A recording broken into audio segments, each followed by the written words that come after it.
Howdy, folks. How's it going? Wilhelm the Esoteric here. I wanted to quickly, or maybe not so quickly, rather take you all into a little rabbit hole. And ADHD rabbit hole. I'm sure most of you have a friend, family member who has ADHD, or a colleague maybe, or maybe even you yourself might have ADHD.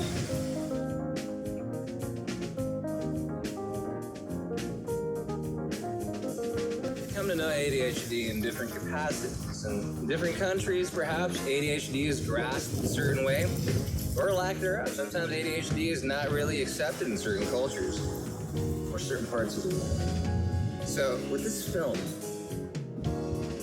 I hope to give you a broader, bigger perspective of ADHD, so you can see it from the bigger picture perspective. Let's go on an adventure. Let's have a little fun.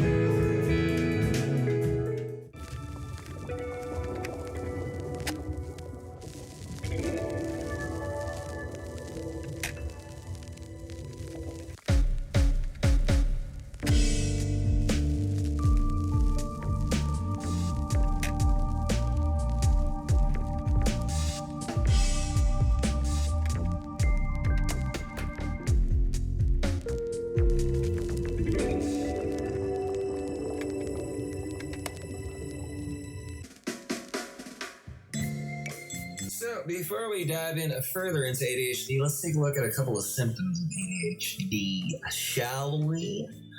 So some people might not be aware, but ADHD is a really detailed and very diverse set of symptoms and issues and skill sets and superpowers and all that good stuff. So, things like impatience, issues with depression, anxiousness, difficulty starting a task, difficulty switching between a task, or difficulty stopping a task.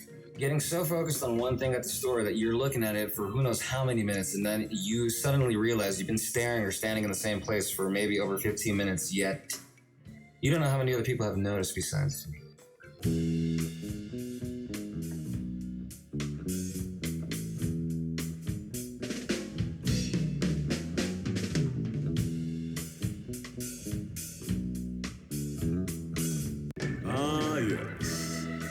And now we come across the infamous Laurence Steville. Laurence Steville is the ideal employee of his company. A little bit on the clumsy side, but that's not letting old Laurence feel down. Laurence Steville, a quality employee, sometimes has difficulty finding his laptop and other products, but that does not let Laurence Steville feel down. Laurence Steville, a quality employee, a quality worker. Yeah, Mr. Rolls, I'll wear my super tight pants for you this day. And I'll wear those glasses, the ones that you say you like. Yeah, I don't know why you like them so much. So what do you like about it so much? Yeah, I'm so excited. Let's do it. Yeah.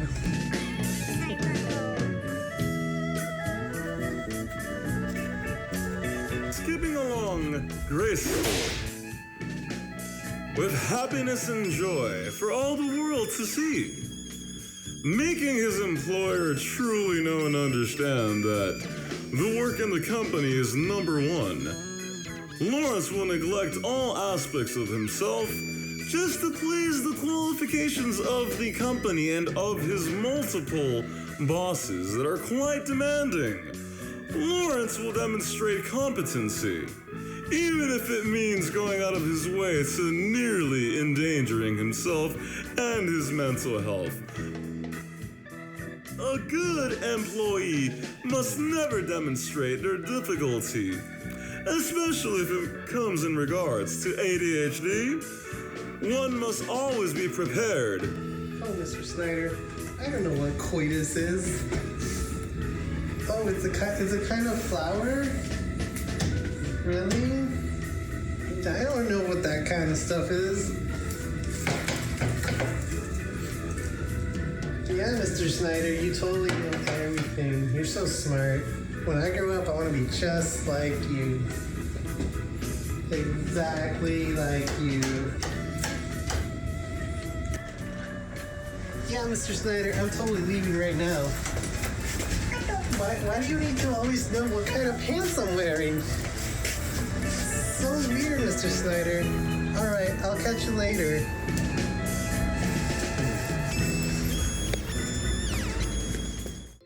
So, you're in a room in your house, and then you suddenly realize, I have to get something that's in another room far away, or in the kitchen far away, downstairs.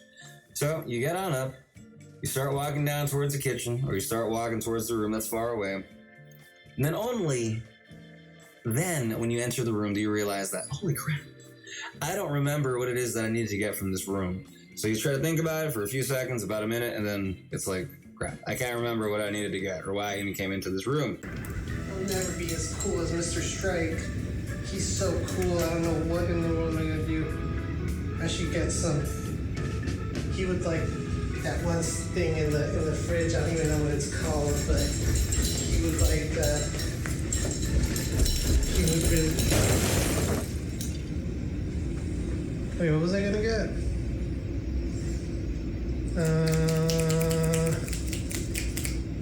Who was I talking about again?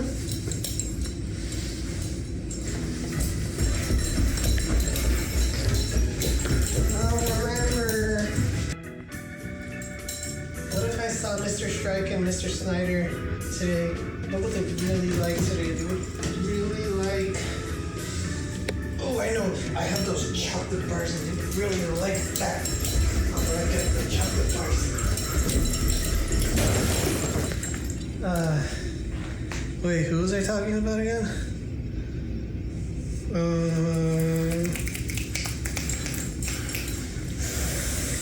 I don't remember. Yeah, Mr. Snyder.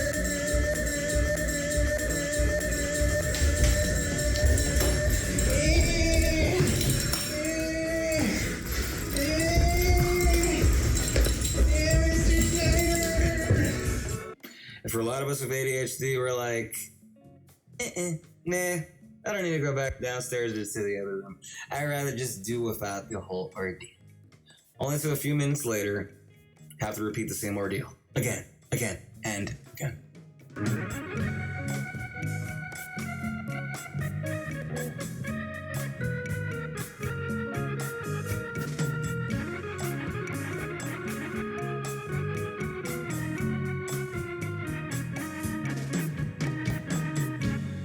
Mood changing constantly, hypersensitivity to bad news, difficulty with rejection, frequent mood swings, issues keeping track of time, being forgetful, being really talkative, your knees shaking constantly, difficulty going to sleep at the same time every day, difficulty staying asleep, difficulty waking up, difficulty falling asleep, having a son or daughter that is constantly moving and climbing things and has difficulty falling asleep, having a low self-esteem, believing that you have imposter syndrome, and reckless behavior, impulsivity, talking before it's your turn to talk, aggression, being extra intense when it comes to certain situations that do not require intensity, losing stuff, being able to focus so well and so intensely that you forget about everything else, including your other responsibilities.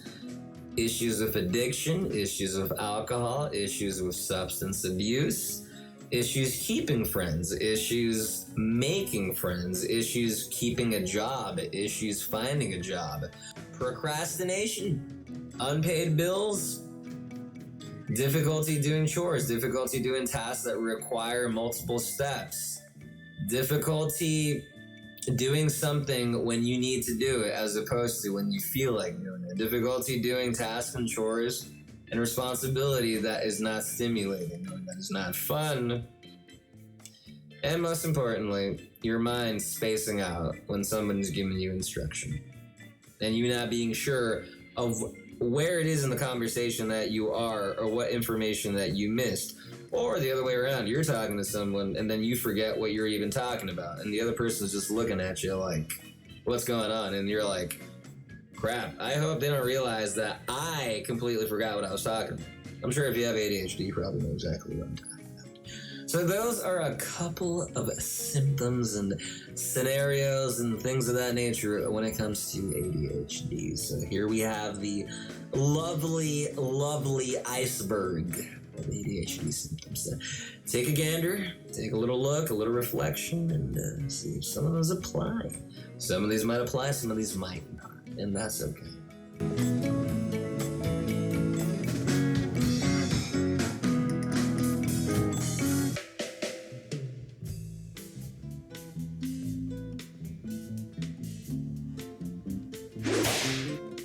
So now that we've taken a look at the ADHD iceberg, let's take a look at what ADHD is in terms of the context of what is science and what is, most importantly, what does mental health have to say about ADHD and the symptoms.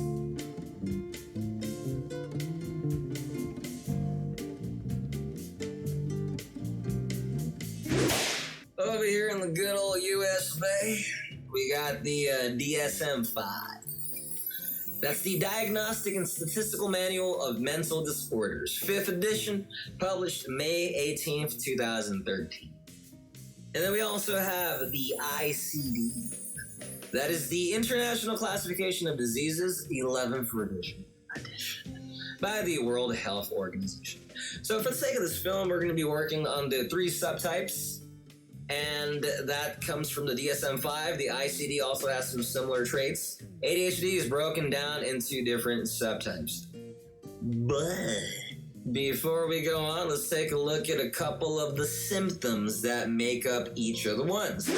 Now, these 3 subcategories of ADHD are termed Inattentive ADHD, Hyperactive ADHD, and Combined Type ADHD.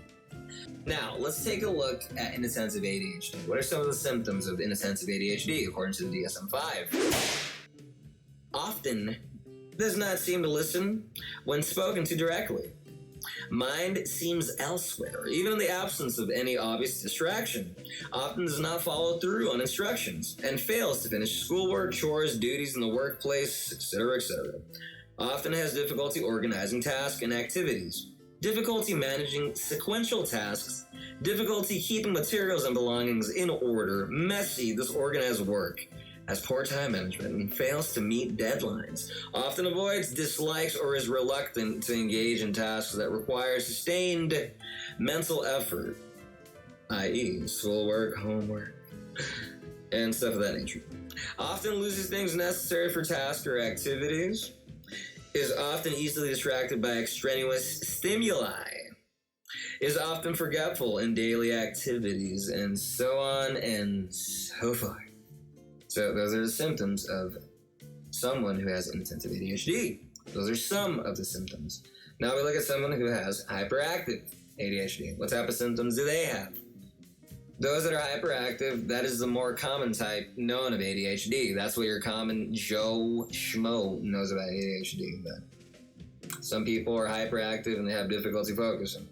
And it goes away when it's older, seems to be the consensus. And new. We will discuss that a little further, just a little bit. So anyway, hyperactive and impulsive. So for somebody who exhibits the hyperactive symptoms, they might exhibit often fidgets with or taps hands or feet or squirms in seat. Is often on the go, acting as if driven by a motor. Often talks excessively. Often blurts out an answer before a question has been completed. Often has difficulty waiting his or her turn. Often interrupts or intrudes on others, butts in a conversation, games, or activities, may start using other people's things without asking or receiving permission, stuff of that nature. So, and then we have the third category, the combined type, which, as you can imagine, is a combination of the hyperactive and the inattentive type. Now, how much more they have of the hyperactive or the inattentive type, meaning how much of one they have more than the other, is going to vary from individual to individual because, again, we are very unique as human beings. So some people who are combined types might be more hyperactive than inattentive, and some people opposite of that might be more inattentive than hyperactive. And you can mix and match in all sorts of ways.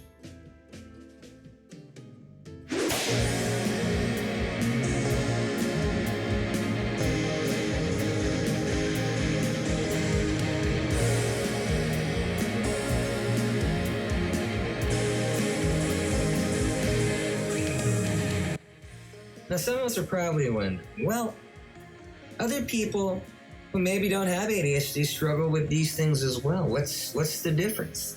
The difference lies in how often these symptoms or difficulties happen, how negatively they impact the life or lifestyle of the person.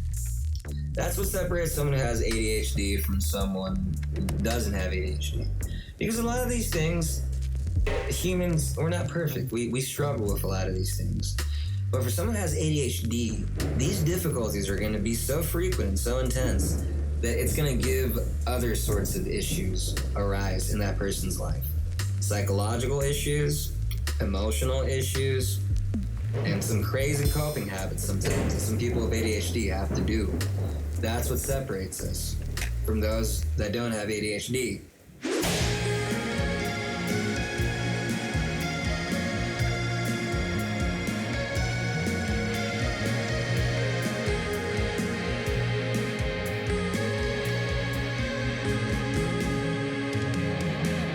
And for those who don't have a condition for the remainder of this film, we're going to refer to them as neurotypicals.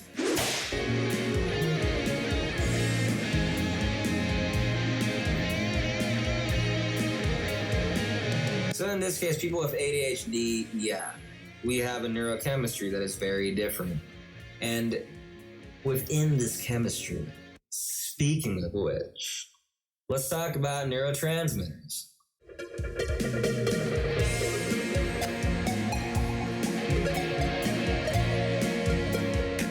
Moving forward, neurotransmitters.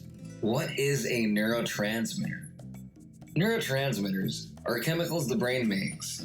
In simple terms, our brain has neurons that through a neural circuit network fire off and receive neurotransmitters through branch-like mechanisms called axons and dendrites.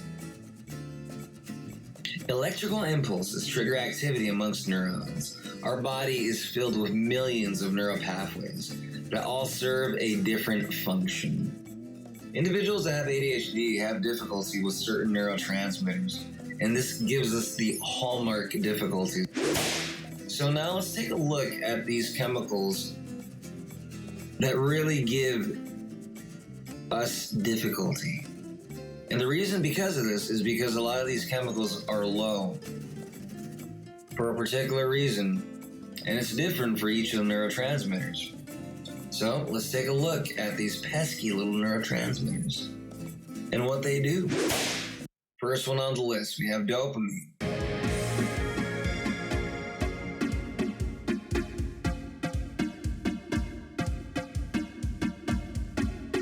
A neurotransmitter that affects your levels of concentration, focus, motivation, pleasure senses, memory, cognition, sleep, etc. Dopamine is a very important neurotransmitter when it comes to ADHD, one that will be brought up frequently throughout the film. Moving along to the next neurotransmitter, we have norepinephrine.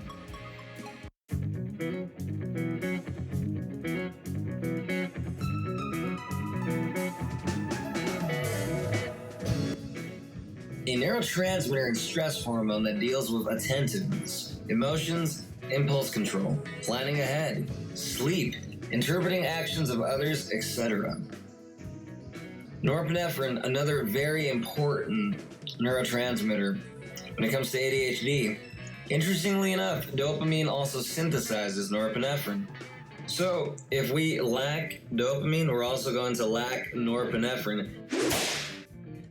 Moving along. Serotonin.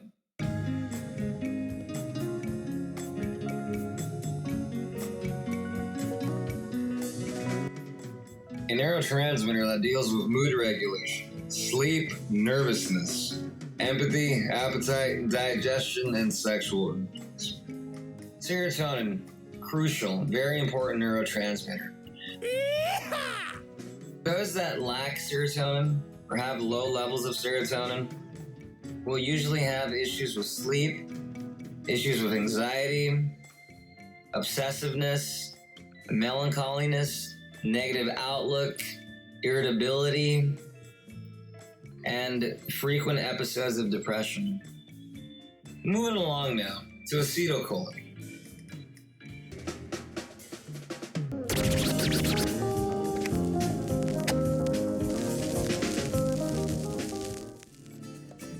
Something I really love about my dad is that he's very creative and passionate.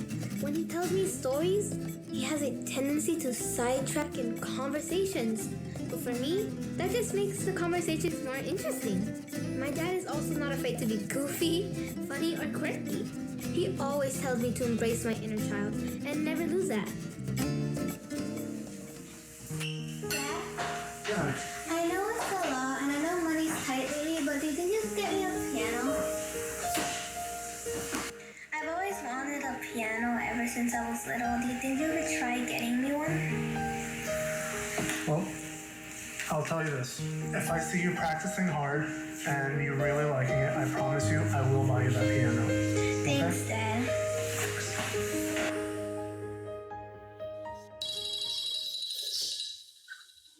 Hello? Hello, is this Mr. Andrew? Yeah, who's this? My name is Robert. I'm calling on behalf of social services. We've been trying to reach you, the past couple of days. Mr. Andrew, are you aware that you've missed your past 2 appointments?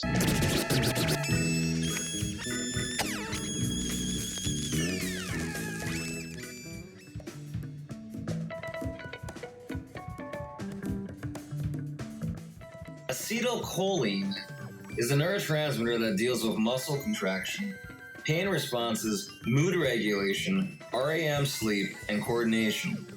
It is also important for the formation of new memories. Interestingly enough, individuals that have low levels of acetylcholine will usually have issues with memory loss, learning disabilities, low energy levels, feeling fatigued, muscle aches, nerve damage, issues with mood and temperament, and stuff of that nature. It is a very important neurotransmitter that is not spoken about as much as the other neurotransmitters that were just mentioned, but nonetheless a very crucial and important neurotransmitter for a lot of people with ADHD. Fun fact. Nicotine. Once it enters the brain, it attaches itself to acetylcholine receptors and mimics the actions of acetylcholine. And thereby, you get more acetylcholine. The bad news is it's gonna be for a very short while, which is why you'll see a lot of people who smoke cigarettes needing to have that smoke break a little frequently.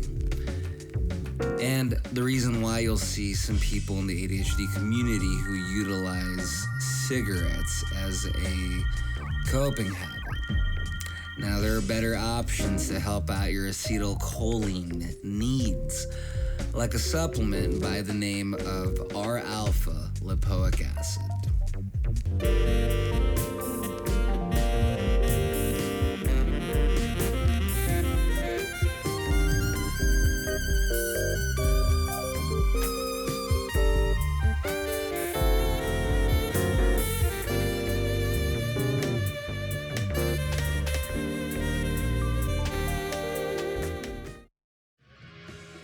Moving along. B12.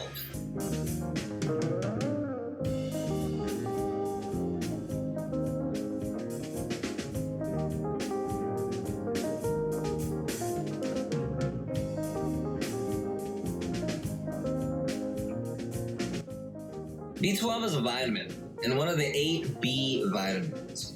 It is also a cofactor, helper molecule, in DNA synthesis and myelin synthesis. Myelin sheath is a substance that covers neurons, similar to a cable. B12 is also a helper molecule for the synthesis of neurotransmitters dopamine, norepinephrine, serotonin, and GABA. All these neurotransmitters are usually low in people with ADHD. Research has shown that low levels of B12 cause low energy levels of fatigue, a low sex drive, difficulty with balance and walking, feeling physically weak, cognitive difficulties, issues with sleep, and things of that nature. Since B12 assists with dopamine and serotonin, the brain's reward system, as we just spoke about, lower levels of B12 increase the likelihood of experiencing depression, anxiety, pain, and lethargy. To reiterate that, B12 assists, it helps make dopamine and serotonin. So if we lack B12, which a lot of people with ADHD do lack B12, those neurotransmitters that the brain already has difficulty making, the body also has difficulty making, they're going to be even lower due to B12. Something to think about.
Neurotransmitters. They come and they go. But where do they come from? And what's the issue that they have with ADHD? Why do we lack some of those neurotransmitters? So, we look at the neuron. And then we look at the axon, which is the little tube-like structure coming down from the neuron. And we see a protective agent known as myelin sheath that wraps itself around the axon. And in the bottom, you'll see branch-like structures, and you'll see the two neurons connecting. And that is how neurons communicate with one another. So, in that connective point, it is known as the synaptic cleft. So what ends up happening is that there is a release and reuptake of neurotransmitters, as you'll see by the label. So, from one neuron to another, you'll see the axon terminal, and you'll see the neurotransmitters, and when they're held, and then you'll see towards the bottom that they're released. So what ends up happening is that the dendrite, the other part of the neuron receiving the neurotransmitters, is going to use its receptors to take in those neurotransmitters. And what ends up happening as well is that the axon terminal sometimes reuptakes neurotransmitters. So sometimes the ones it lets out, in this case, let us utilize dopamine, utilized by the color red to represent the neurotransmitter dopamine. in this case, in this drawing, we see that dopamine is reuptaked. It's taking back up. So what ends up happening sometimes is that some neurotransmitters are released and they remain in that area. They don't go directly from one neuron to another. They just kind of stick around or float around. And sometimes they go straight to the other neuron. But what ends up happening with ADHD in layman's terms is that there is a really fast reuptake of dopamine. So what ends up happening is we don't have enough of it. People with ADHD are thought to have such a good reuptake system. Think of it like a vacuum cleaner that just sucks up all the dopamine that we need to focus and have motivation. And some people believe that's the reason why ADHD exists in some people. Granted, there are a variety of reasons why ADHD exists in different people, but this most certainly is one of them. So something very important to note. That's how it works with neurotransmitters. This is a very basic explanation and rendition of it.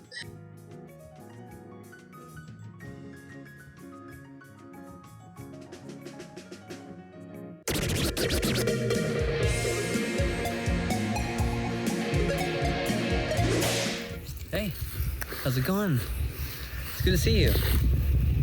I gotta tell you something. Come on. Okay, so I actually met a girl.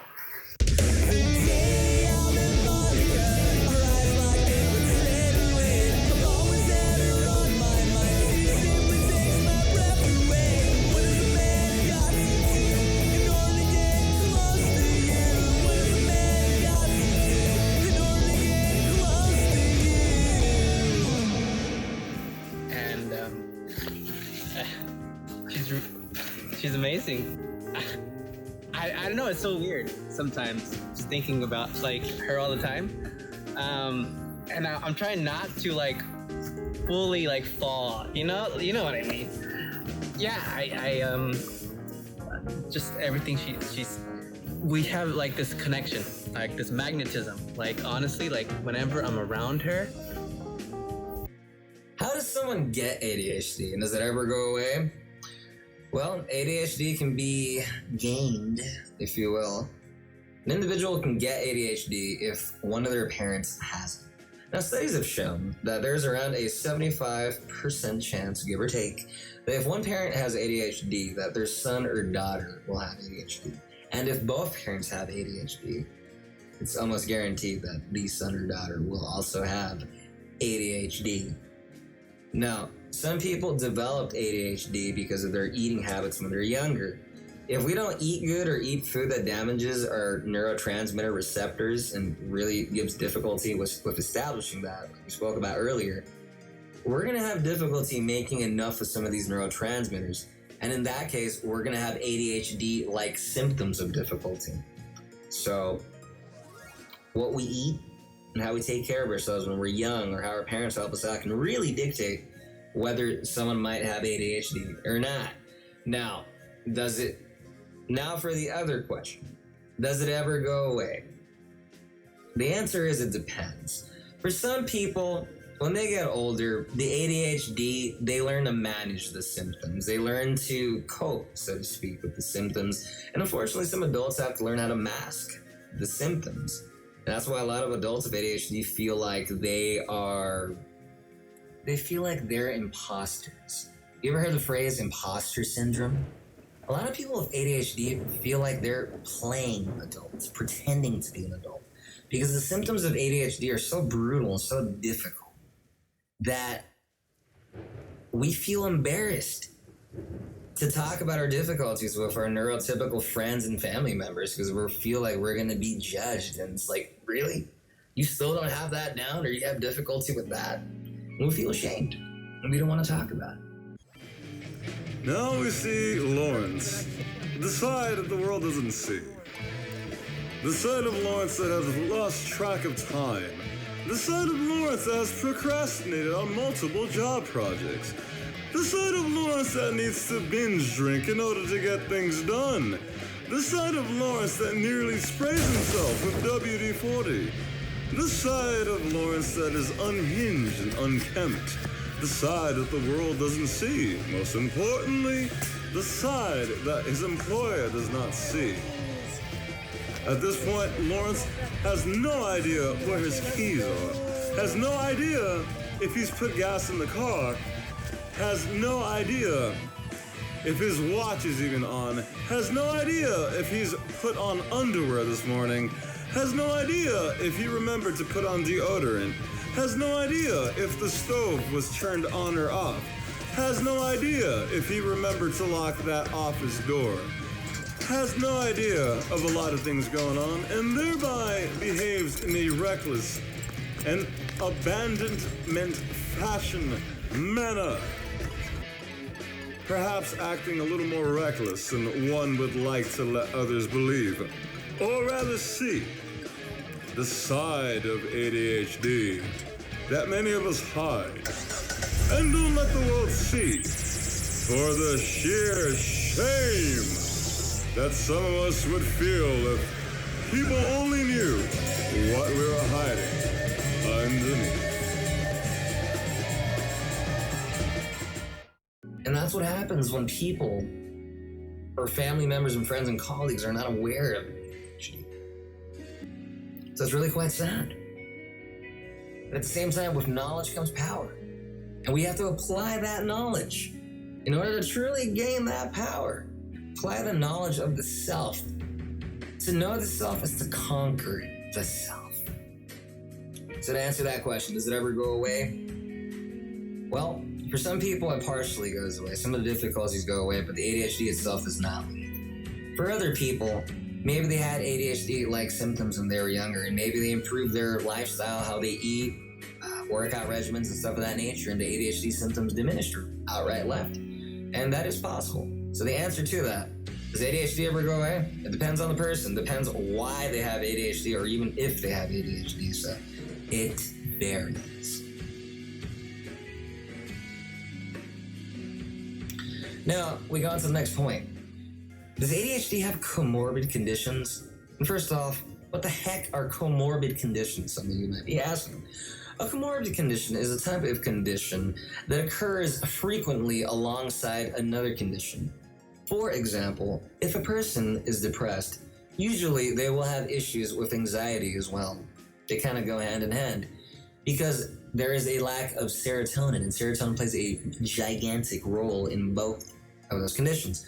So in the sense of ADHD, there's a lot of comorbid conditions where some people, they go to get an evaluation for ADHD, but unfortunately, due to comorbid conditions, they get diagnosed with something else. A lot of people that go and get an evaluation for ADHD will get evaluated for depression or for anxiety, unfortunately, sometimes bipolar disorder or other personality type disorders. This has to do with the comorbidity level that some of these conditions have. For example, some people with ADHD, they're going to have issues with depression and anxiety. Why will they have issues with depression or anxiety? Well, when you have ADHD, you're going to go through a lot of situations in life that are going to be very difficult, where you might feel your emotions really strongly and you might not do too well at certain things. So that's going to lead to a lot of mishaps and unfortunately sometimes failing at certain things. That could lead some people to feel down constantly. And if you feel down constantly, depression might kick in. Now, some people with ADHD, they constantly feel nervous because they feel like, oh crap, I'm going to fail. What are my parents going to say? I'm going to fail. What is my partner going to say? This is going to happen. My kid is going to get kicked out of school. I'm going to get my kid taken away from me, etc., etc. So the anxiety is really intense and really high. So now when you go see a psychiatrist, unfortunately, you might get misdiagnosed with somebody who just has an anxiety problem or a depression problem. Or in reality, those conditions are a consequence of undiagnosed ADHD. Not all the time, but a good amount of the time. Something to consider.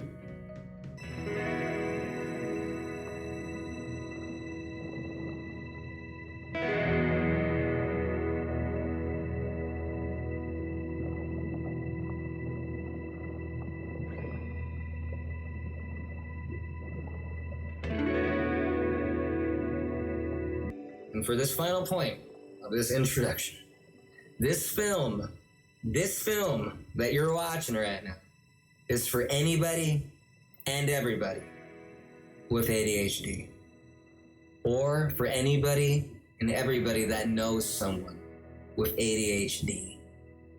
Meaning, regardless of what part of the world you're from, what faith you have, you don't have, whatever your worldview is, this film is for you.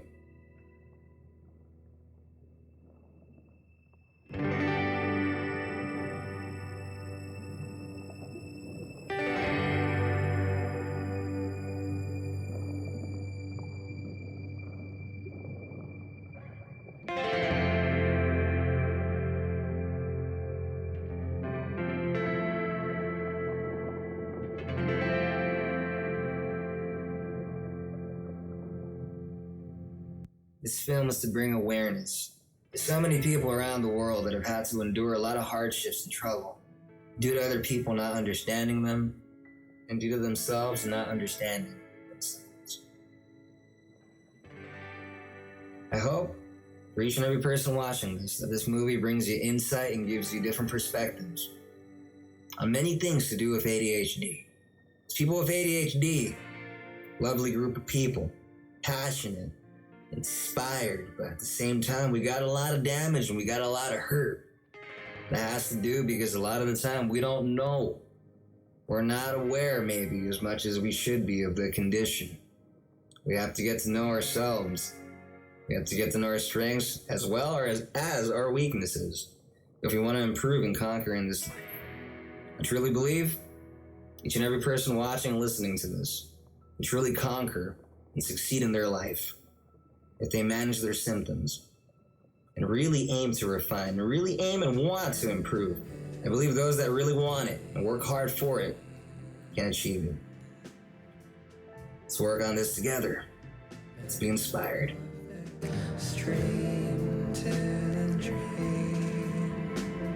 Let's learn. Umbrellas upside down.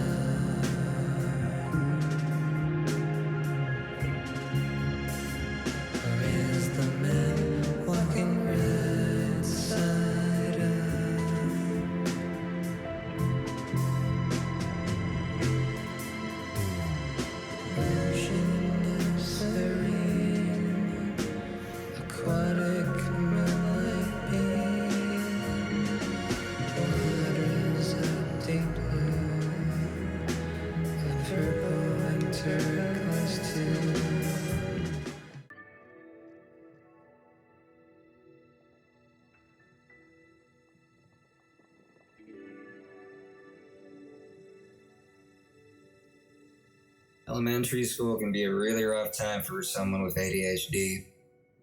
For some of us, it's the first time we start remembering the first memories we had that we knew we were different from our classmates, that we knew we were different from our friends.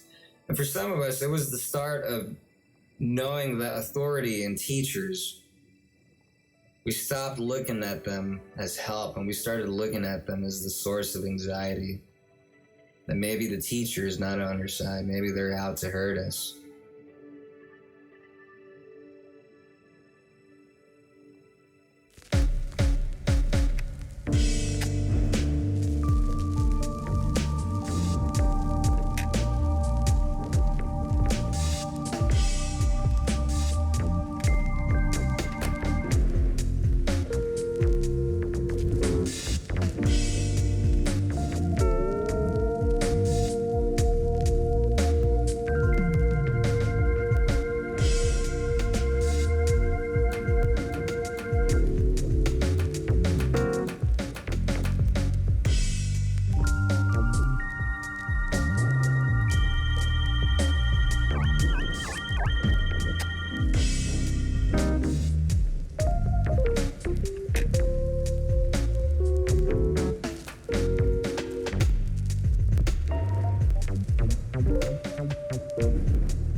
The term fog in the brain never made sense to me until I was much older.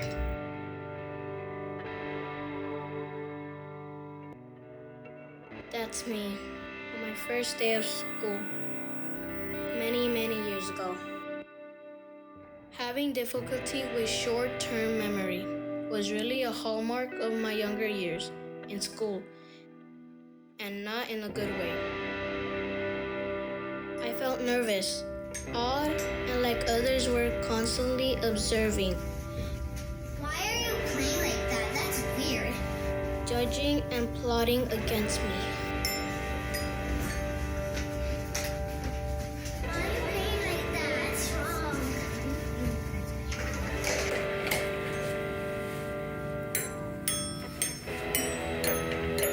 That's how you play.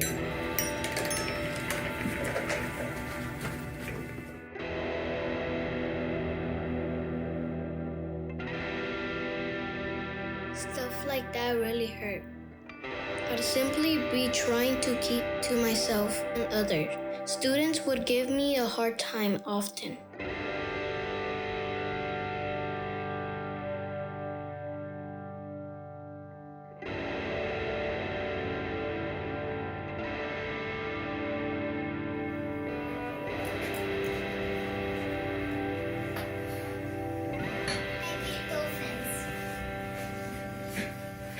I remember a really early anxiety experience when I went up to the chalkboard in class to choose a sea animal I liked, and how a classmate of mine made others laugh and mock my choice.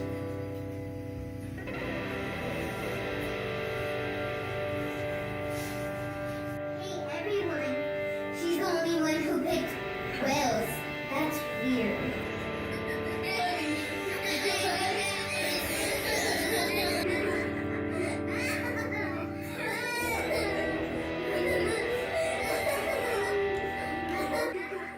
I tried to escape into my frantic thoughts. Away from the embarrassing experience, the brain fog came. It was almost as if I was forgetting where I was or what was even happening.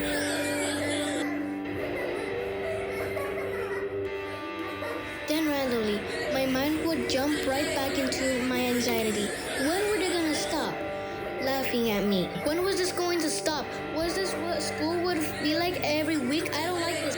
I want to get out of here.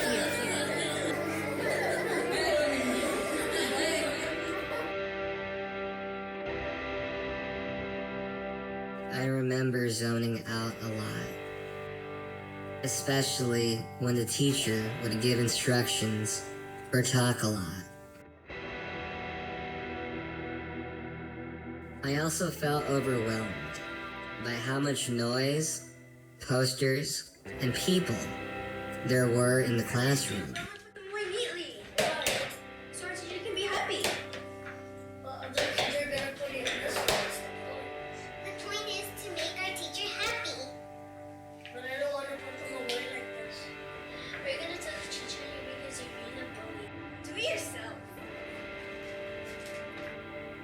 My classmates would constantly give me a hard time. And sadly, so did my teachers. One thing that did stand out to me, though, was that I knew I was different.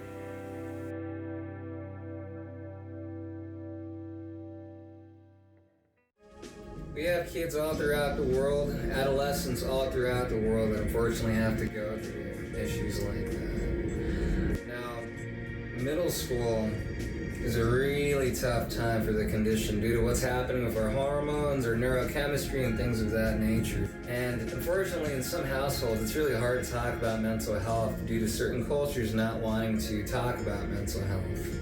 This can be because of a variety of different reasons. So unfortunately, this leaves a lot of adolescents, a lot of kids feeling hopeless, or feeling like they have nobody to turn to. When you feel like you have no one to turn to, sometimes as an individual, you might turn to coping habits. Unfortunately, a lot of teens and adolescents turn to coping habits like drugs or alcohol because of what it does to the central nervous system and what it does to their neurochemistry. Unfortunately, as well, this era or this time in the individual's life can lead to high levels of anxiety or levels of depression that can come and go. Dysthymia, they call it. So unfortunately, there can be anxiety and episodes of depression that can really make it hard for an individual to thrive in school. And that sort of lack of thriving continues on into adulthood. So now that we really kind of have a clear understanding of what ADHD is and isn't, we can kind of see that in society, sometimes certain people, certain cultures, and things of that nature, mental health is not really spoken about. It can be considered taboo, or it's like, hey, who are you to tell me something's wrong with my son or daughter or what have you? So unfortunately, sometimes pride or the ego can get in the way of having and helping a child or adolescent get the help that they need. So why might mental health be something that's difficult to talk about in the house? Let's talk about it a little bit. Let's go. Parents choose to ignore an ADHD diagnosis due to a variety of reasons. In society, we see a prominent reason: the negative stigma society and or a culture has about ADHD. For some people, it would be really brutal, really intense for them to admit that, hey, there's something wrong. Or at least they might use the word wrong. There's something different about my child. There's something that makes them have difficulty with certain problems. And for a parent to come to that notion, it's not always an easy thing. For some parents, they don't want anything to be wrong with their kids. They don't want anybody to look at their kids as anything less than normal or sometimes anything less than perfect. Having ADHD does not imply there's something wrong with you or your family or your son or your daughter, your partner, whomever. It just means you have a different sort of neurochemistry. We have to learn to accept ourselves for who we are. We have to learn how to put our guard down sometimes. A lot of people with ADHD have been hurt a lot of the time. And sometimes it can be really hard. We don't want to admit that there might be something different about one of our loved ones, but we're doing them a really big disservice by not taking care of the ADHD, by not evaluating it and seeing what we can do, by choosing to do nothing and ignore the ADHD that might be there in your son or daughter. You might be making their life a whole lot more difficult, where they could be succeeding. Perhaps they're currently failing. Have a heart. Reflect a little bit. Maybe now is not the time to decide. You'd be doing them a really big favor by talking to them about it. It takes just that one step.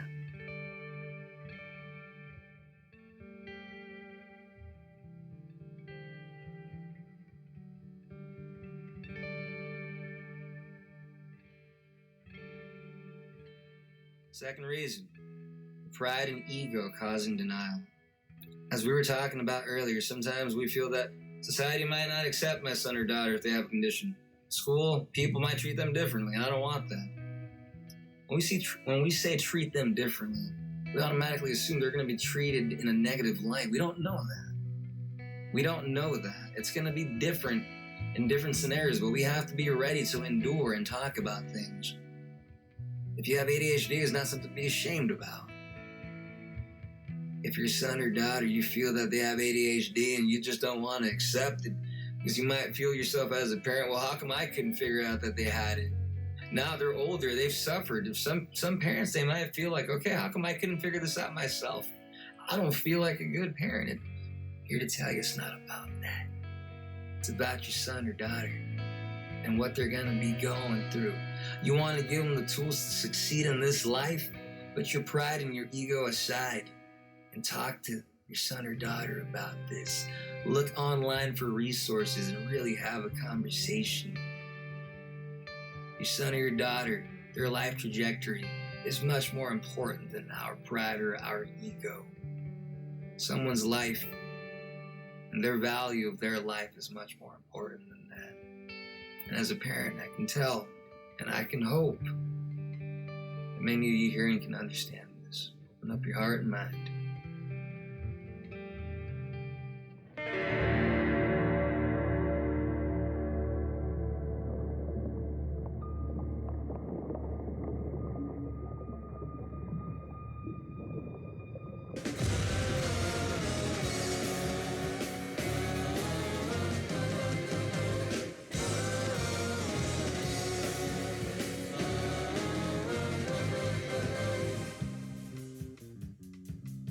Number 3, the parent has ADHD themselves, has little to no motivation or time to set up an appointment for an evaluation.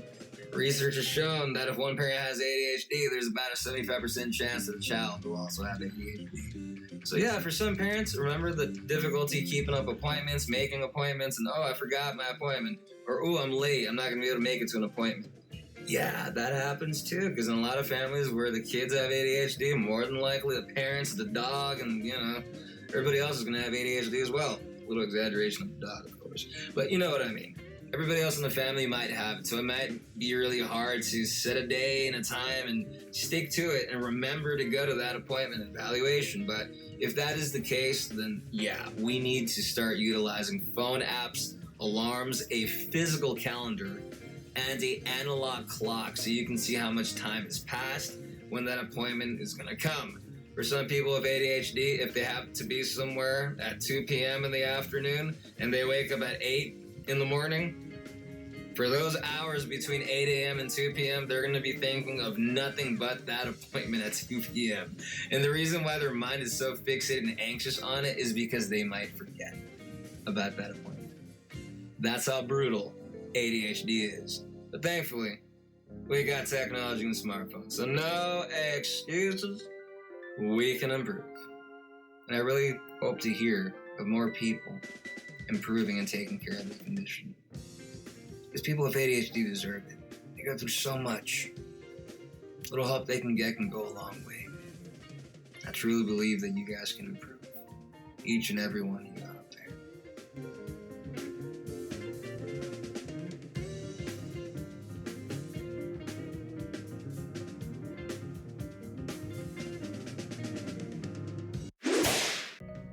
We look at the importance of sleep and nutrition and the major impact they have on an adolescent with ADHD is nothing to be taken lightly. We have a sleep and wake cycle. How we sleep, how much we sleep is really crucial to how our neurochemistry is going to be functioning that day. Our sleep and wake cycle is initiated in the brain by a small gland known as the pineal gland.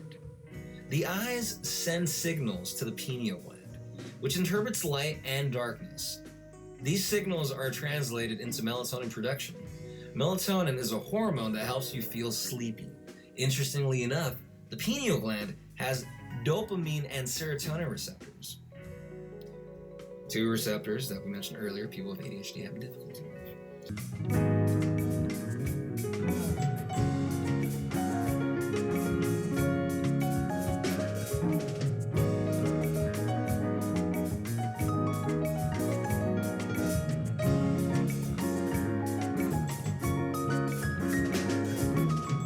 Within the pineal gland, dopamine can halt the effects of norepinephrine. When dopamine then interacts with its receptors, it inhibits the effects of norepinephrine, which means a decrease in the production and release of melatonin. Remember, people with ADHD lack both dopamine and norepinephrine already. So getting even lower levels of that is really gonna make melatonin be a much lesser quality than it otherwise would be. And on top of that, the precursor to melatonin is serotonin, a neurotransmitter that itself is derived from the amino acid tryptophan. Within the pineal gland, serotonin is acetylated and then methylated to yield melatonin. Synthesis and secretion of melatonin is dramatically affected by light exposure to the eyes. So dopamine greatly impacts our circadian rhythm. Our circadian rhythm has to do with when we fall asleep and when we wake up. Our ancestors, our primitive nomadic ancestors, would rise with the sun and go down with the sun, so to speak. So a lot of how our neurochemistry works still is derived from that. So that's why exposure to blue light and stuff of that nature can really make it difficult for you to fall asleep and stay asleep.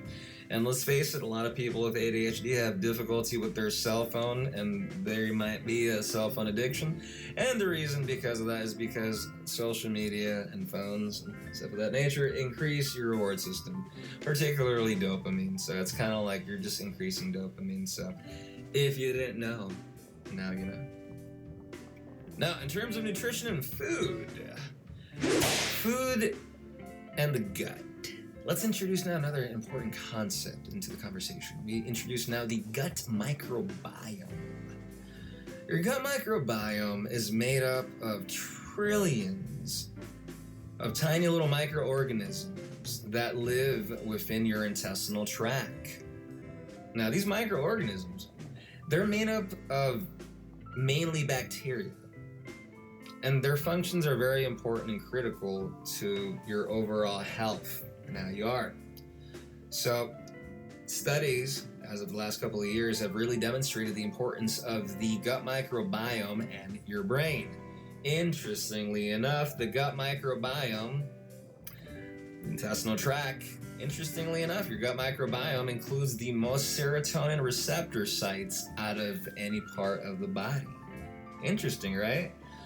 Now, if your gut microbiome, if your gut health is not healthy, you're going to have issues with serotonin, and you're going to have issues with a whole lot of other things.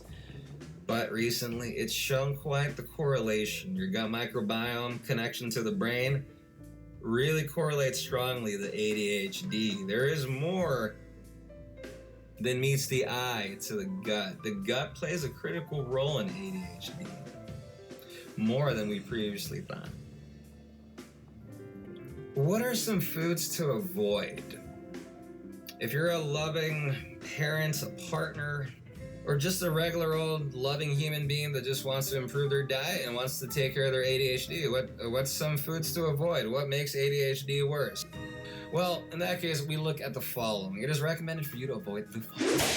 Number 1, high fructose corn syrup. It increases inflammation, increases the risk of diabetes, obesity, cancer, etc., etc.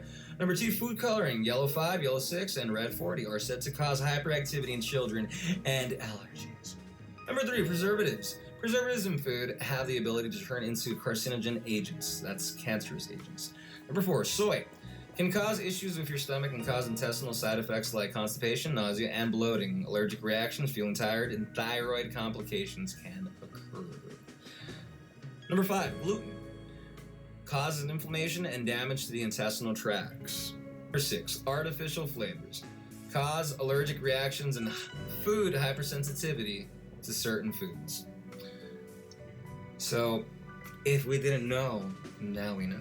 What are some foods to eat?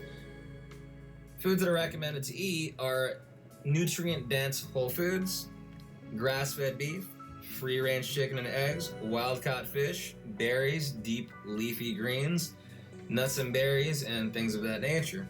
Naturally, we all have a different diet nowadays, so modify if you need to. So those are some of the difficulties that can arise with sleep and our nutrition. So now let's look at what happens when we go into that dreaded time period that is when puberty kicks in and when we have ADHD. It's really tough and it's not easy. Let's take a look.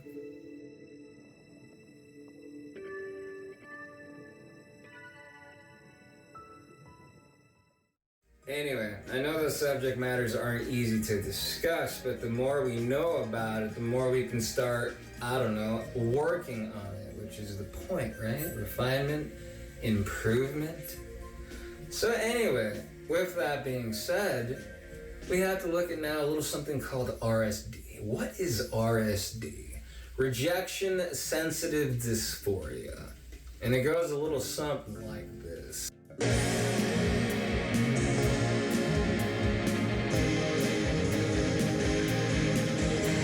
Central nervous system and rejection sensitive dysphoria, RSD for short.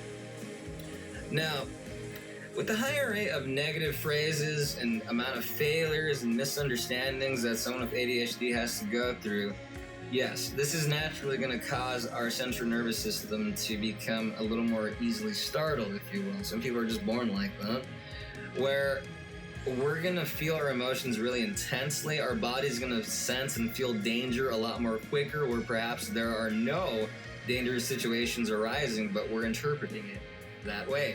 And this has to do with our heightened central nervous system, or if we receive rejection, or if we feel like someone's done something bad to us, or like we have hurt someone, it's gonna feel brutal. Like if we're gonna feel like we let somebody down, or like somebody let us down, it's gonna feel extra intense and extra sad or disappointed or whatever, to the point where as an individual, we're probably not gonna wanna go and see that person again, or we're going to try to avoid that person and things of that nature.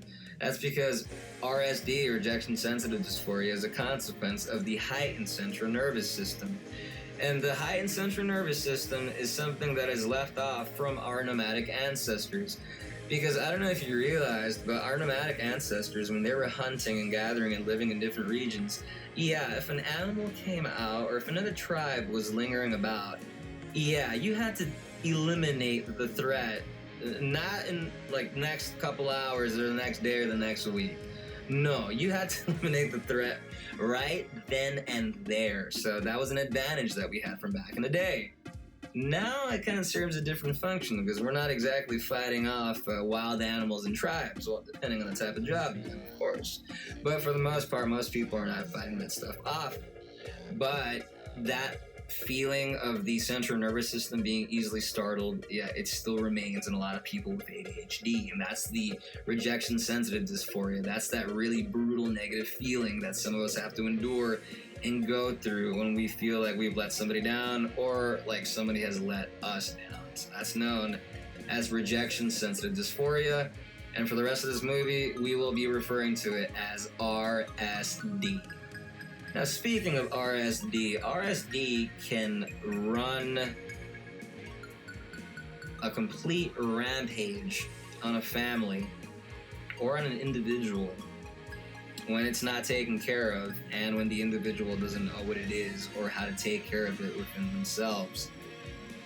It is a brutal display of emotions that different people handle different ways, but when it's not known, it has a domino effect, if you will, on how it affects other people. It's pretty strong. So for this next scene, let's be aware of it, and let's try to look out for the details of what RSD can do when the ADHD is not taken care of.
can't describe how annoying, uncomfortable, and irritable I feel every day, having to wake up to go to school. It takes me about 2 to 4 hours to fall asleep, and then maybe an hour later, I get up in the middle of the night, and 50% of the time, I just can't fall back asleep. When this happens, which is often, by the way, I feel really irritable the next day. Also, I can't focus on classwork to save my life, not to mention tests and quizzes.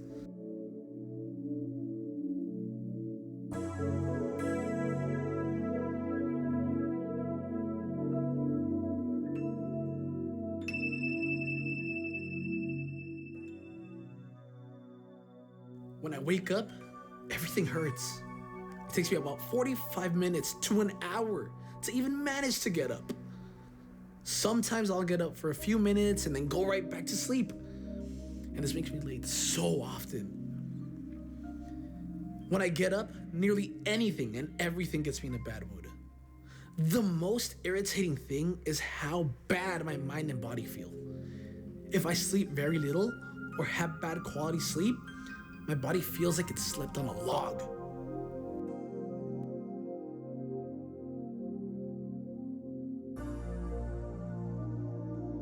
When I get up, sometimes I'll just sit there and get lost in my thoughts, losing track of how much time has passed. This happens often and has also caused me to be late for so many things. It's a focus that I can't explain, or I'll just blankly stare. A bit shameful, but getting up out of my bed to simply brush my teeth feels like I'm climbing to Mount Everest. That groggy, tired feeling takes hours to leave my body. And if I'm being honest, most of the time, I feel like it never leaves. I'll be doing or thinking something only to completely forget what I was doing or thinking merely seconds before. Sometimes I'll turn on the sink water and stare at it, as if doing so will give me the motivation I need to get started. I have to push and force myself every morning to get ready, and it never gets any easier. Any minute now, I'll get a bit of motivation to get started. If only I did not feel so tired and upset.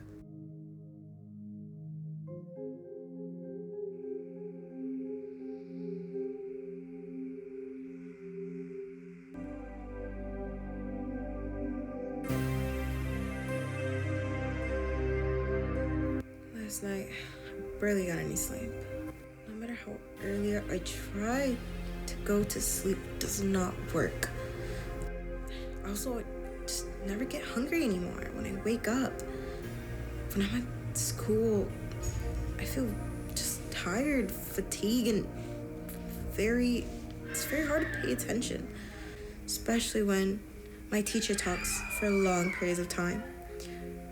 Other students take advantage of me when I start to zone out and do things that really hurt me. Speaking of hurt, my body and muscles frequently ache throughout the day as well for some reason. Sometimes I do not know how much more of this I can take. I try sometimes to keep myself together, and others frequently give me a hard time for it, calling me names like that daydreaming idiot. Sometimes they'll take it a step further when I'm zoned out.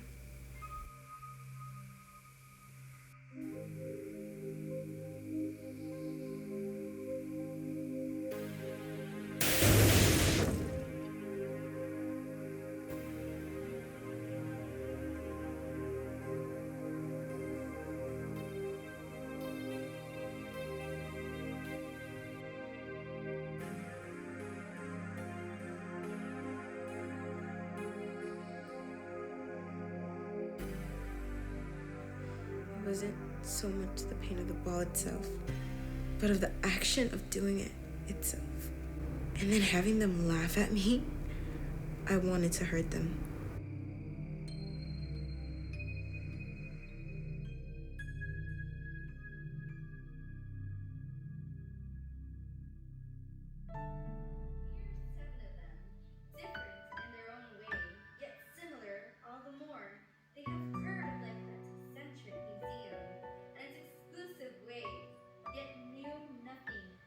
after some time, you start realizing that you're different from your classmates.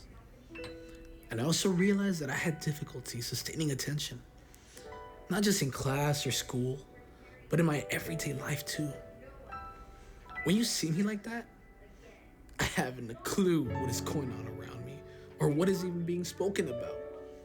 I'm just lost in my thoughts.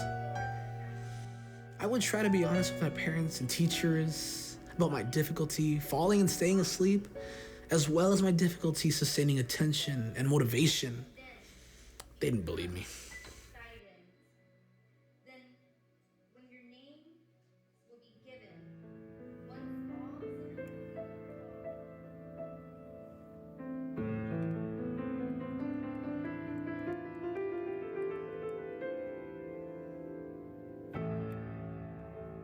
They all just said I'm being lazy, not applying myself, and that I should just try harder.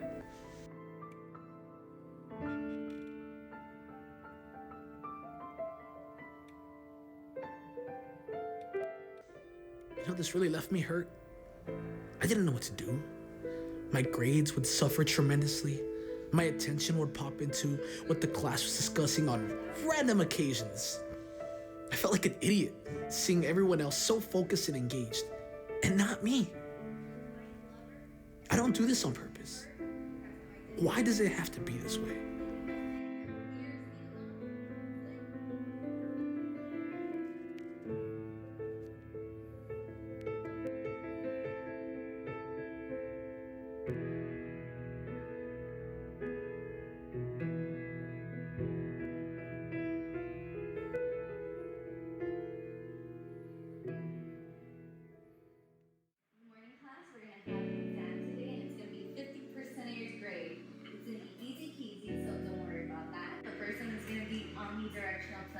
Infinity, you're gonna run that to the east.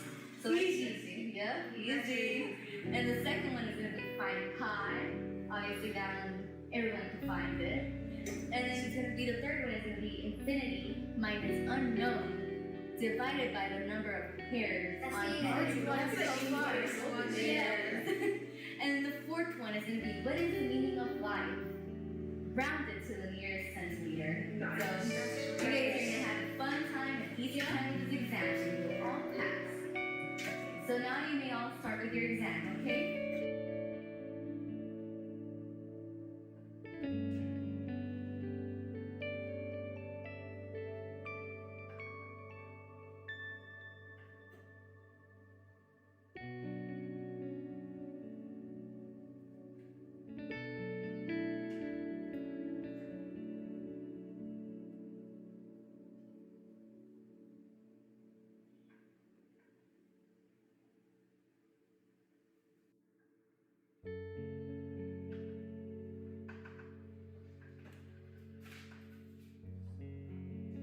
I had no idea what the answers to any of those questions were.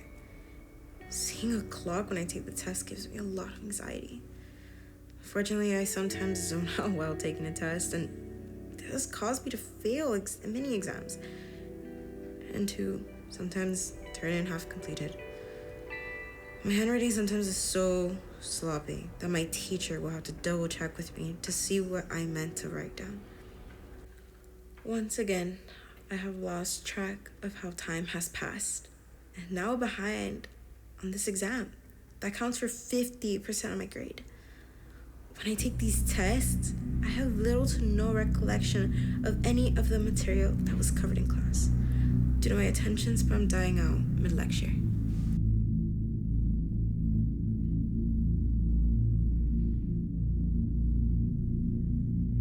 Most of my classmates start turning in their tests after a short amount of time, whereas I would have much more left to complete.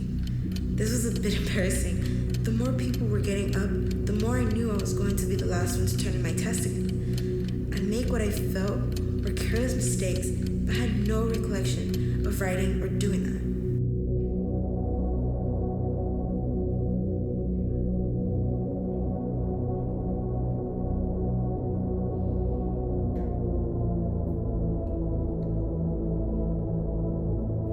The stupid tag on my shirt was itching like crazy. That was another distraction during the test.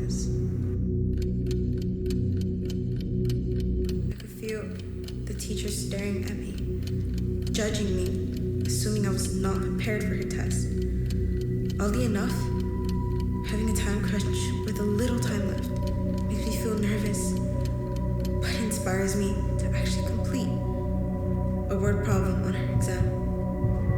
The tension is still there. My teacher's presence is distracting me, and my assume upcoming failure is also distracting me. I have to wrap this up.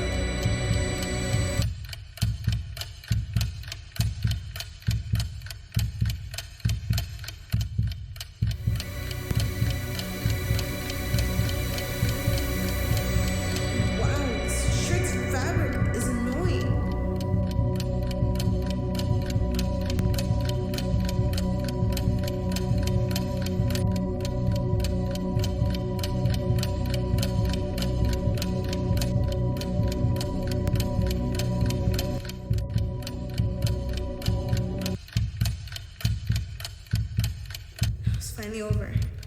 Sadly, I'm pretty sure I failed this exam, like most of my other exams.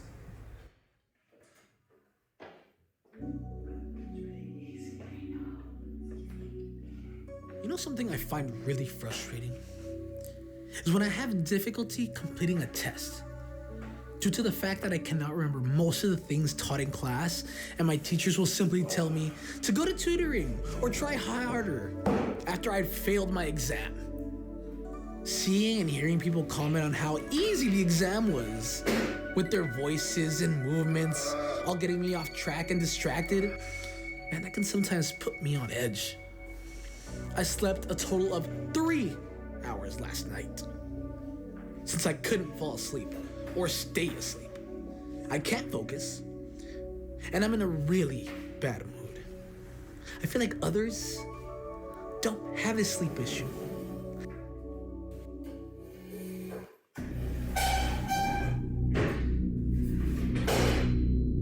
Unfortunately, I've noticed that small noises throw my concentration off. There's really nothing I can do about it. My parents and teachers just tell me to ignore it and try harder. And wouldn't you know it, I now am going to fail this exam due to the fact that I currently cannot focus due to noises, lack of sleep, and that I can only remember small fragments of this material being taught in class.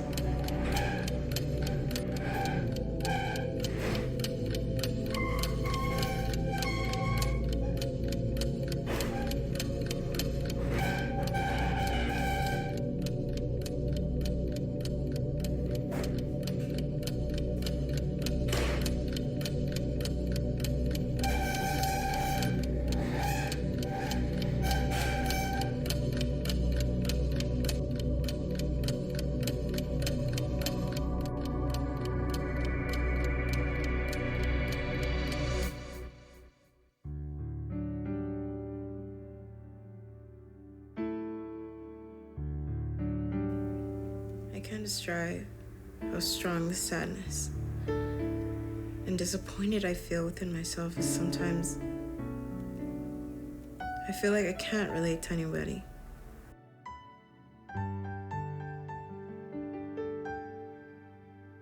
I feel like no one understands me.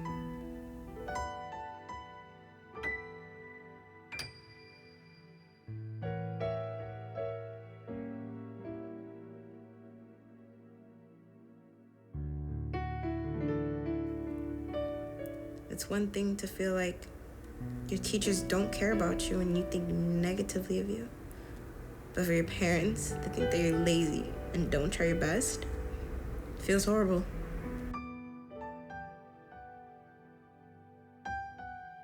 Especially when you know deep down that you're giving your best. I've tried explaining to my parents and teachers, but none of them understand.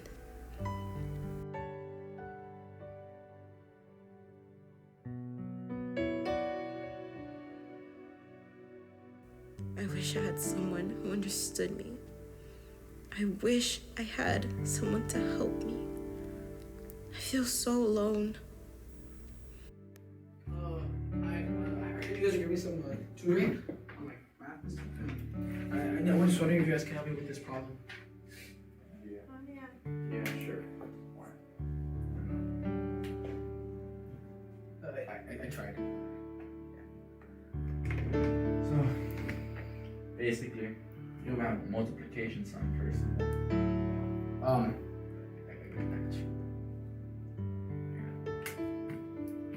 So, basically, you have to start with the 0.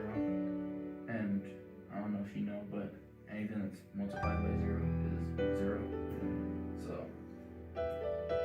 what's 0 times 7? 0. So basically, you just you have to take this. Don't never forget to put down the decimal points. Yeah, you just need to keep putting down all of these answers. You could take this and try to finish it and solve that out. Just basic addition.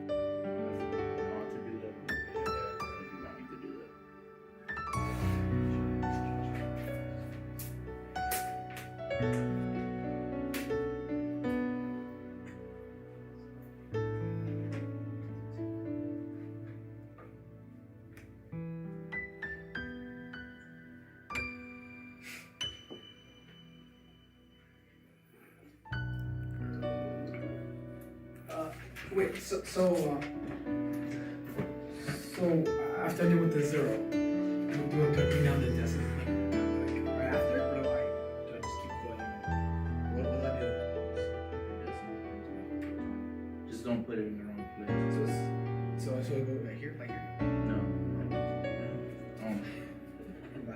It goes right here, right under everything. Oh, straight. Straight down. I do with the other number, right? Yeah.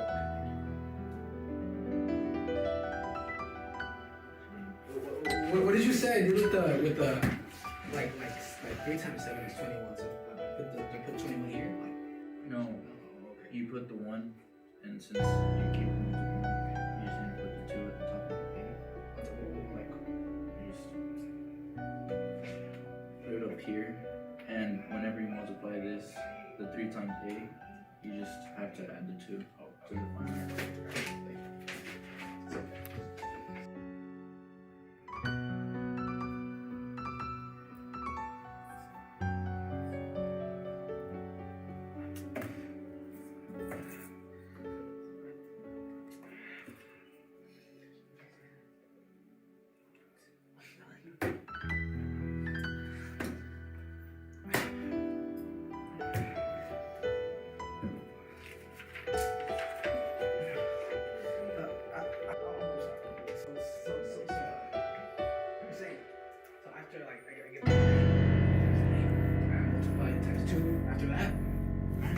Told you this, how can you not understand this? Don't you understand anything you say? I don't get it, man. It's not my fault, right? I just don't get it. I've given you the answer 3 times. Dude, I don't get it. Simple.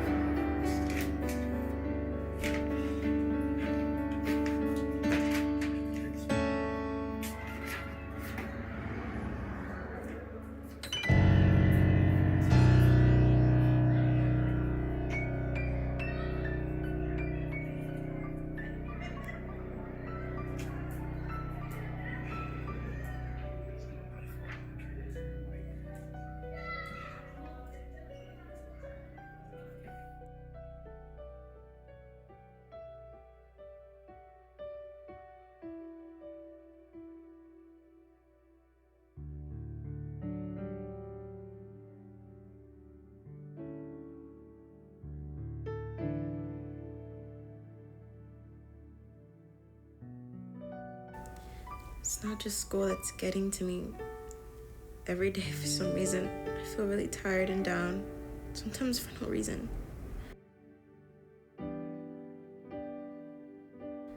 I don't know how long this will last. Hopefully not long, because I don't think I can last like this. I feel like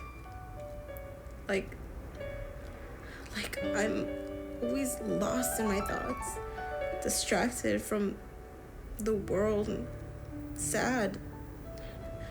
I just want to be loved and feel happy.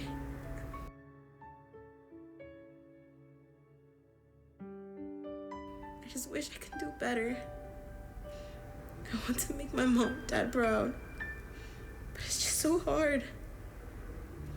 I feel like a failure. I don't know what to do or who to turn to.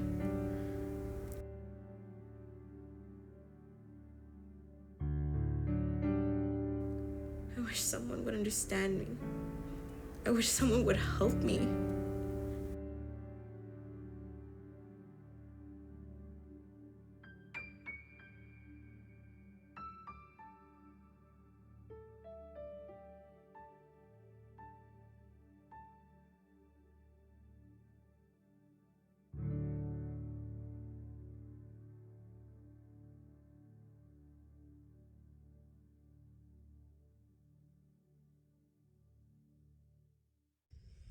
Common misconceptions about ADHD. Let's take a look, shall we?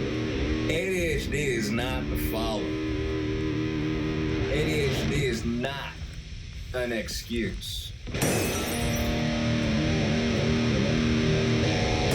Is not made up.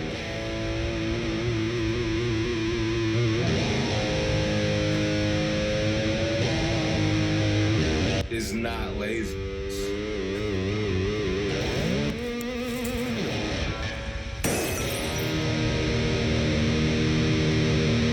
ADHD does not come from bad parenting.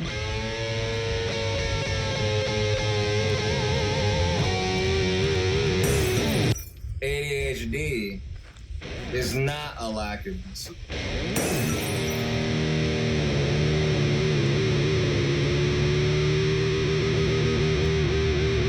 Is not learned behavior.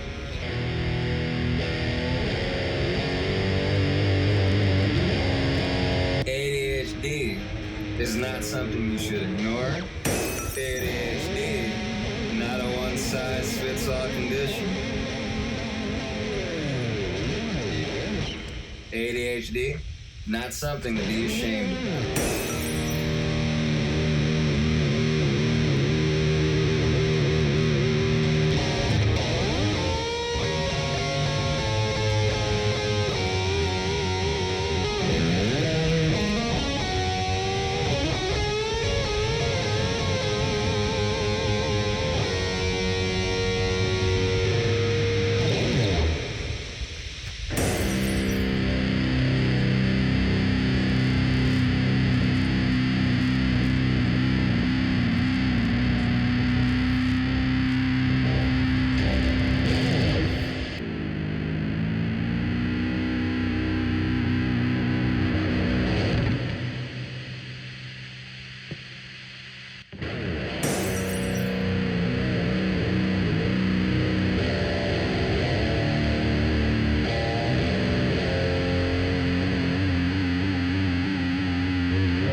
So, now that we know what RSD is, let's take a look at how RSD can really negatively impact a family that has an undiagnosed parent with ADHD, and how it can sometimes affect the entire family when left untreated. Let's take a look. Hey, how's it going, man? Oh, nothing. It's just, this, I've been stressing lately over my job. Yeah, I'm just trying to get this promotion. It would really help out my family. We've been struggling a little bit. Yeah. Oh, hold on. I think it's my boss. I'll call you back, okay? Hello? Hey, Mr. Harris. Hey, how's it going? Oh, good. Yeah. How about you? Yeah. I was actually gonna talk to you about that. The promotion of. Sorry?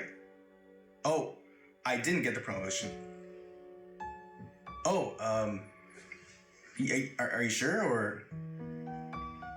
Oh, yeah. Okay. Yeah, okay, yeah. Thanks for calling. All right, I'll talk to you later. Bye. Damn. I really needed that promotion.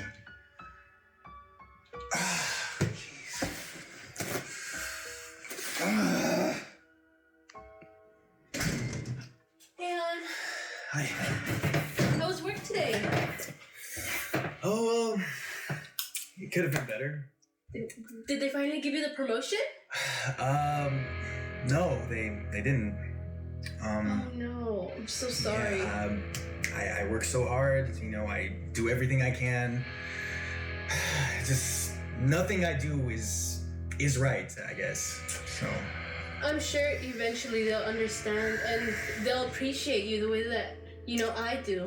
obviously they don't. I didn't get the promotion, so they don't appreciate me at all. No one appreciates me. I don't know what it is. Okay. It's okay. We don't have to talk about that right now. Okay. But I got a call from the school today. Mm-hmm. Jane is getting close to being expelled. Expelled? What do you mean? I don't know. Apparently she's not focusing in class. She's always moving around too much. I think she needs help. Well, aren't you here in the house with her like most of the day? Don't you help her with her homework? Don't you spend the most time with her? I do the best I can, but I have to also clean and do the other chores in the house. Okay, you could manage time better, You're with her the whole day. I'm at work the whole day. You're here at the house all day long. Like, can't you just manage your time better with her? But I genuinely do think that she needs more than just my support. She's fine. She just needs maybe a little tutoring, but she's fine. Nothing's wrong with her. She's the school. Who is the principal, Kaji? Yeah. She doesn't know what she's talking about. Our daughter is perfect. Maybe she could use a little bit more tutoring. Which you could help her with. Focus more on her, and then it's fine. I'm doing the best I can, but just even here, I noticed that she doesn't listen to me. She doesn't pay attention. Just then make her listen. Just. She's asleep right now. You don't want to. I don't care if she's sleeping. Just do better. I'm working my ass off at my job, and you're here all day. So just. I'm sorry. It's okay. I've had a really stressful day, and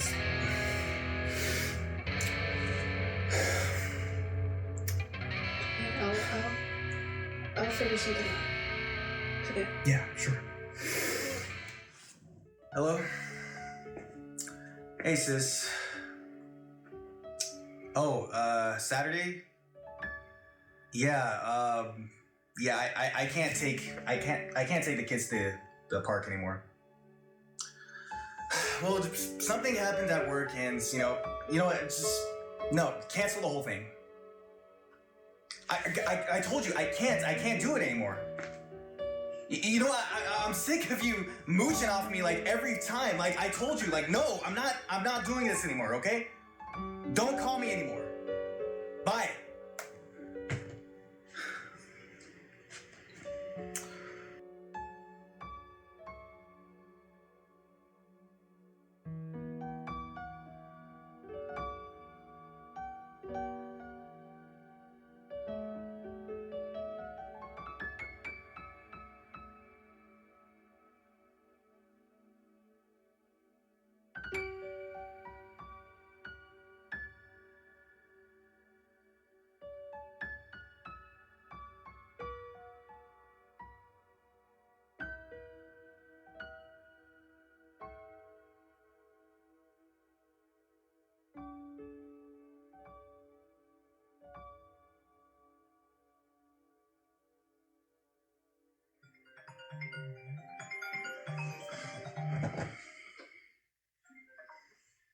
Hello?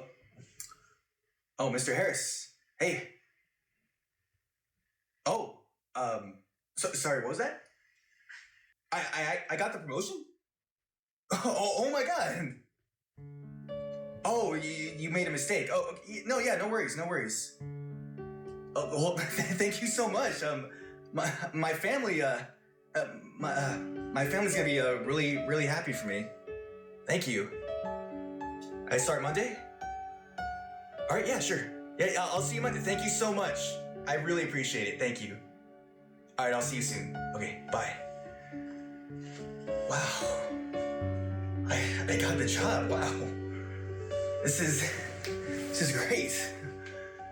Oh my God, my family. Such a. Why do I have to get so angry?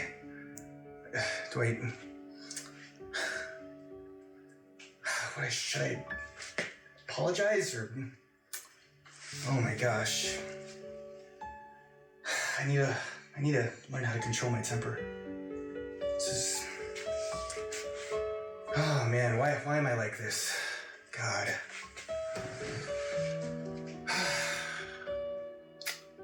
Jeez. They'll forgive me, right? No. Gosh. I'm such a bad person.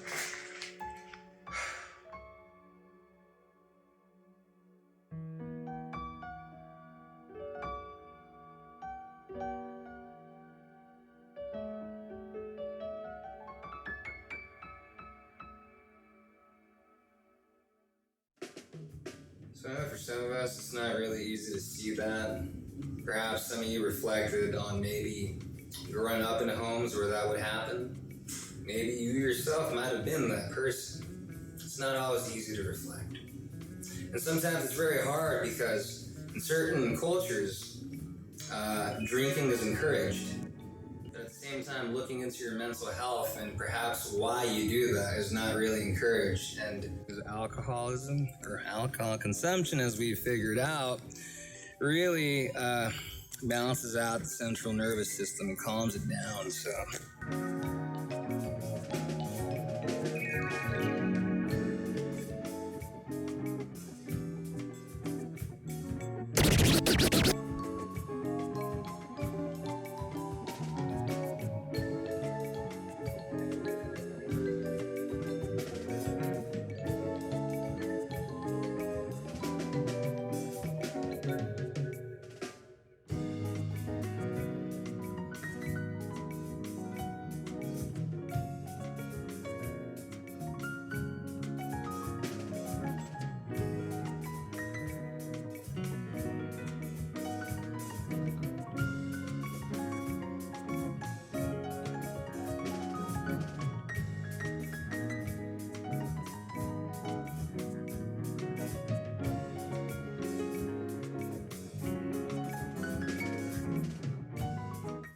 Conversation that should be held.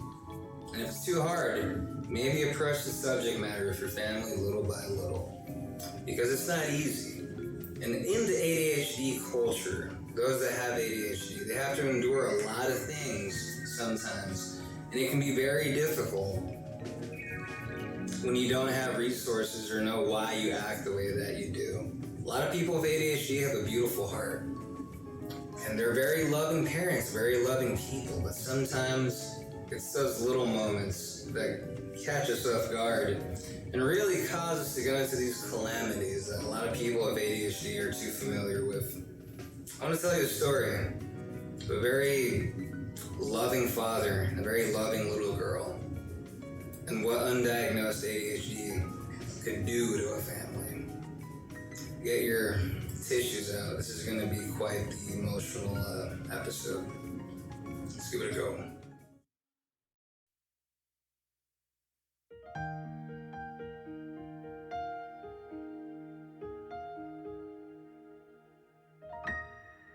If I had to write about someone special, it would have to be my daddy. He has such a beautiful and loving way of always reassuring me and making me feel safe and loved. There's such a joy I get every time I see him smile. It makes me smile too. He's such a goofball, but an extremely hard worker. He raised me as a single father, and I love him all the more for it. I hope he always knows that. Life can get very stressful sometimes, and work does get rigorous.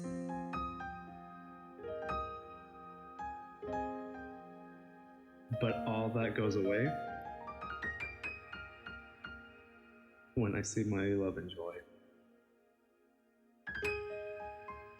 She means so much to me.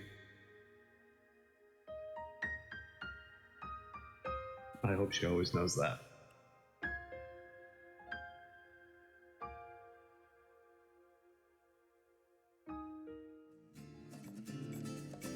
Something I really love about my dad is that he's very creative and passionate.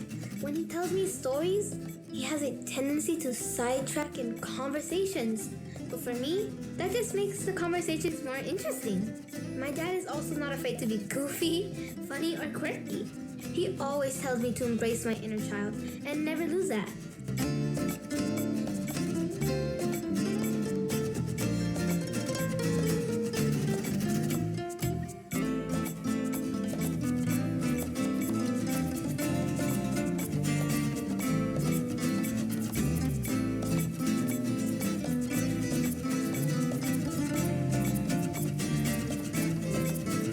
So, how was your day at school, sweetie? Good. I have some music class, and I learned some piano and violin there. Music, really? Yeah. How do you like it? What do you like about music? I like music because it's nice, calming, and slow. It makes you calm whenever you feel sad or anything. Okay. What do you like better, the violin or the piano? I'd say the violin because it's more calmer. Yeah, I like the violin too. A lot of beautiful music have violin, and it's really calming. Have you been practicing a lot? Not all the time, but sometimes because it's kind of hard to learn. Yeah, but if you want to get good at it, you have to dedicate your time to it. Make sure, give it 100%. Yeah, I guess that's true. Okay. How long have they been teaching you? They haven't been teaching me for that long because I just started. Okay. You think you're gonna keep going with it, or? Well, it depends if it gets harder. If it gets harder, I might switch. To what? To probably piano. Yeah? I mean, music, you gotta, take time. I mean, it's not always gonna be hard or easy, but, you gotta keep going to get better. I mean, yeah, I am trying to kind of get better at violin, but the thing is, my teacher told me that soon she's gonna pass out tests for us on the violin. Okay. Are you worried about that? Yeah, a little, because I don't know if I'm gonna pass. I mean, if you put in enough hard work, I'm sure you'll pass. Life is like that. You gotta put in the work and you'll see results. Yeah, I hope I do pass. If I don't pass, I'm gonna be sad because I kind of want to pass so I could get better at violin. Well, tell yourself that you will pass, and you will. Don't put that doubt in your mind. I guess that's true. Thanks, Dad. Of course. Dad? Yeah. I know it's a lot, and I know money's tight lately, but do you think you could get me a piano? I've always wanted a piano ever since I was little. Do you think you could try getting me one? Well, I'll tell you this. If I see you practicing hard and you're really liking it, I promise you I will buy you that piano. Thanks, Dad.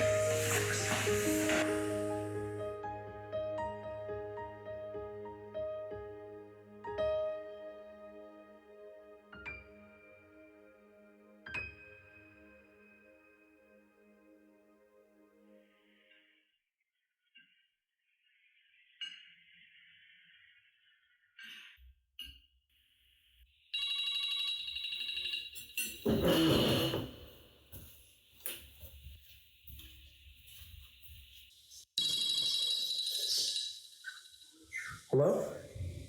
Hello, is this Mr. Andrew? Yeah, who's this? My name is Robert. I'm calling on behalf of social services. We've been trying to reach you, the past couple of days. Mr. Andrew, are you aware that you've missed your past 2 appointments? Yeah, I know. I'm so sorry about that.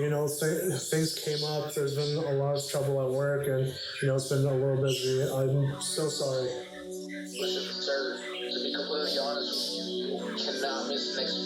a DUI on your record. You really care about these girls, and I assume you do.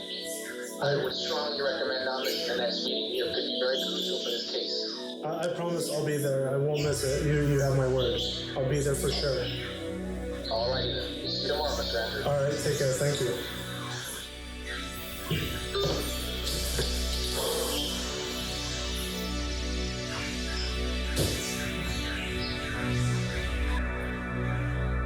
As much as I love my daughter, there's one thing she doesn't know about me.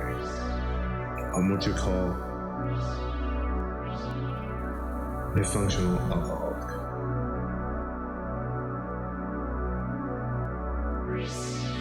When I need help focusing, need inspiration, need to mellow out, ease my nerves, ease my anxieties, and most importantly, get things done, alcohol seems to get the job done.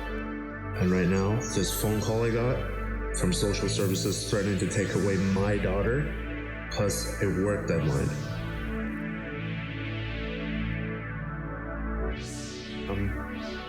I'm gonna need a little extra. Maybe just a little.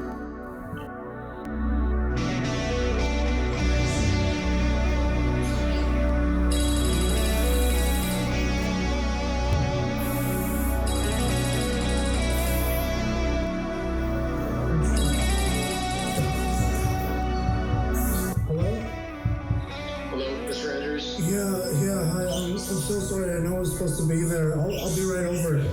Sir, it's 9 a.m. an hour past your appointment time. I know. I'm so sorry. You know, I have so much work and I lost track of time. Sir, I need you to understand. Things are very strange. There's no makeup for this appointment. Unfortunately, here's what's going to happen. You have one or two options. You can either, within 24 hours, bring the girl over and drop her off at social services. Or the second option, social services goes along with the police and takes the girl from you. No, I'll bring her. You don't need to bring the cops. Alright, I'm sorry it's come to this, Mr. Andrew, but unfortunately rules are rules. Alright, thank you for your cooperation.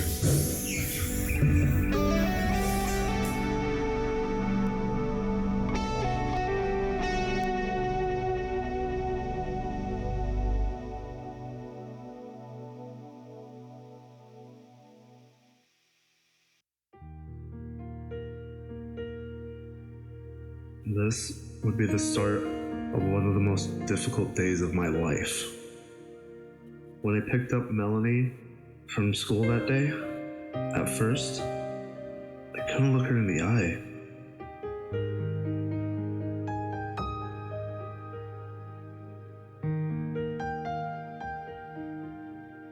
The car ride felt like an eternity. I didn't have the heart to tell her what was about to happen. I've never seen my daddy this sad before. I really hope he's okay.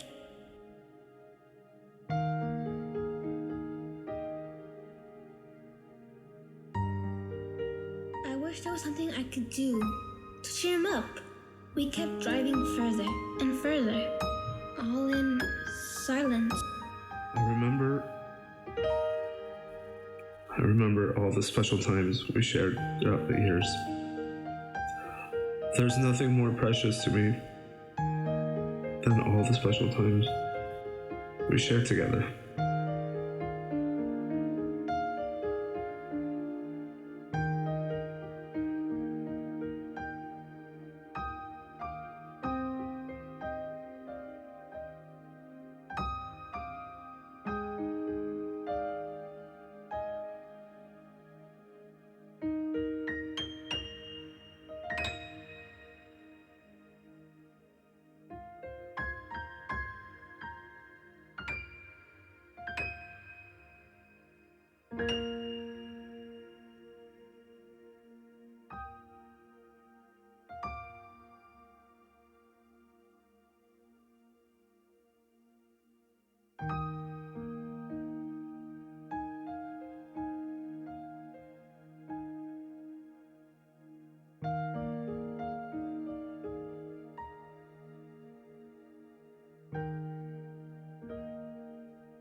She means so much to me.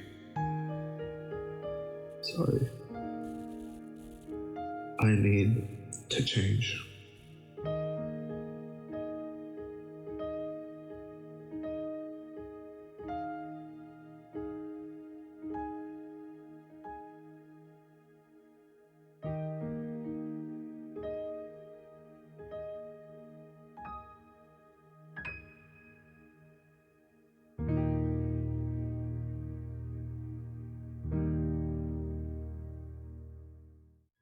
Quite the intense scene, very heart-wrenching.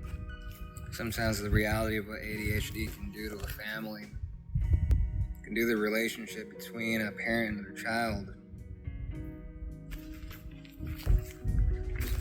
It's not always easy. It's definitely something to talk about. If more people knew about the condition and how stuff worked, stuff like that wouldn't need to happen. But sometimes it's not what's in the heart, it's not what's in the mind. It's those little things that happen in life, those tiny little moments that can sometimes catch us off guard. It's important to talk about, it's important to reflect. Another important subject matter is what happens when we're in our trajectory academically. A lot of people are very motivated to do well in school and continue that trajectory, but a lot of people with ADHD, once they reach the level of college, that's when the real issues start arising, because they realize that, hey, perhaps I can't make it. That's a sad and rude awakening sometimes, but it's not because of lack of motivation, lack of skill, or a flaw of the individual.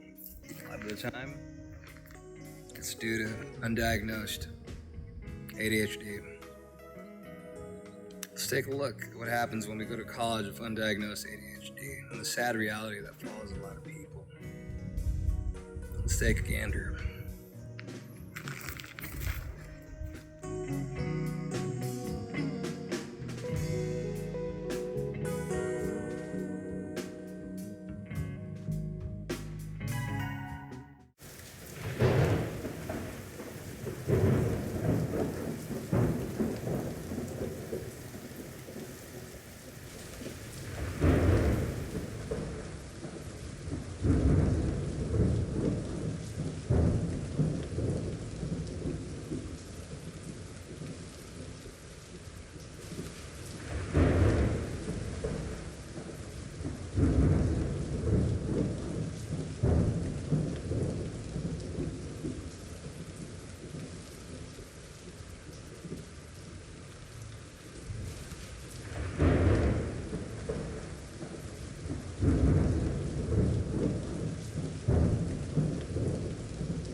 Time to do it, it turns out you're not.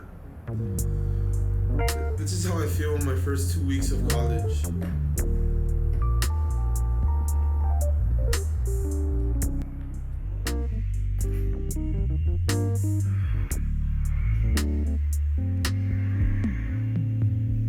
His departure from it doesn't even say when he was there. That doesn't make sense. How can I know how it ends if I don't even know how it started? Or freaking vacuums distracting the hell out of me, man.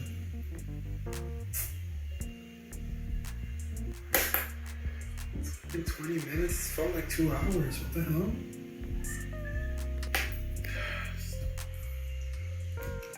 I'm starting to notice that I've been on the same damn page for over 20 minutes now.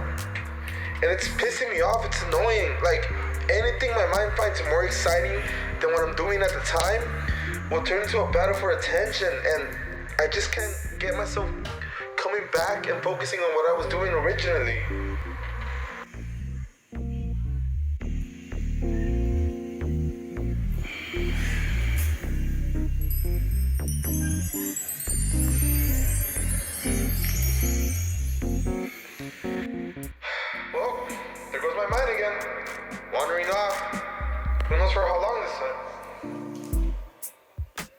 Well, there we go. My attention's flat and it's coming back for the millionth time. Let's just try this again.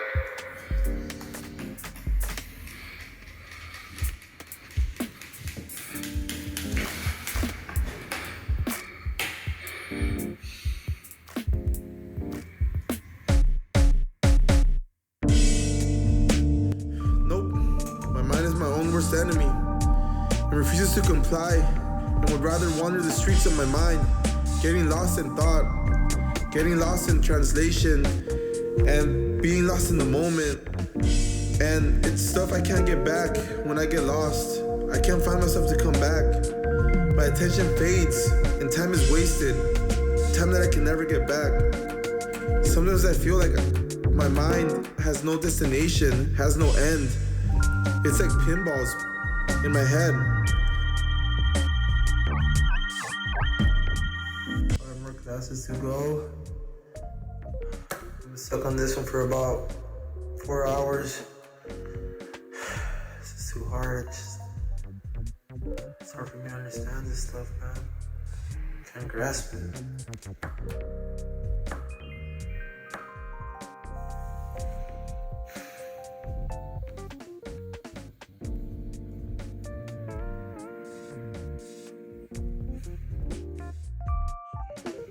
What to wear? This one. I like the cloth. The fabric makes me itch.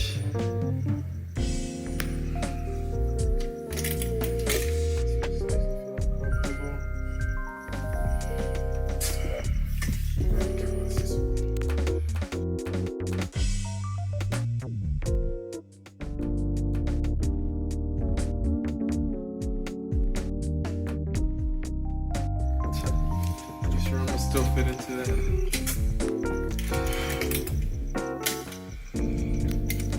These shirts make me feel uncomfortable. I didn't feel comfortable going on this.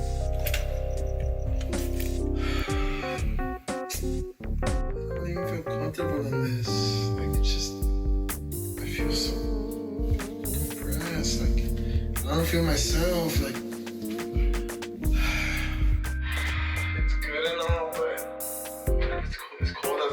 sick. Nah, she swear. Alright. I mean, it's comfortable and all, but it's gonna keep me warm. But I just feel like people are gonna make fun of me. I'm gonna look dorky. I'm not wearing this. This is feels sure, feels fine and everything. I feel comfortable, but dang, this thing. My neck too open. I'm gonna definitely get sick. I'm not taking this risk. Hell no. I guess this is good. I'm gonna just roll with this. I should have just stuck with what I started. Oh crap, I'm gonna be late. What the heck?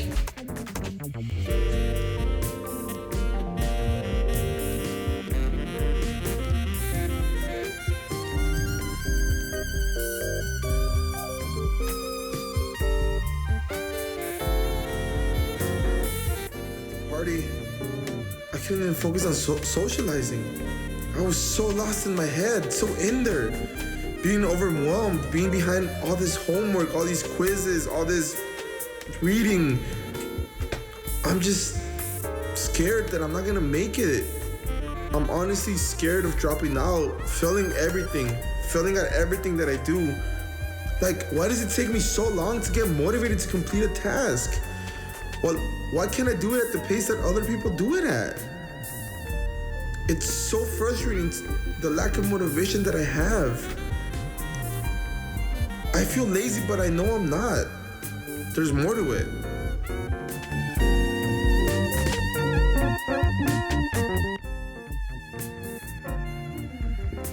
Come on, Kev. You understand this crap. 4 more years of doing this. It's barely been a day. It feels like an eternity, man. Stupid. Anyone else could find this easy. This is so difficult for me.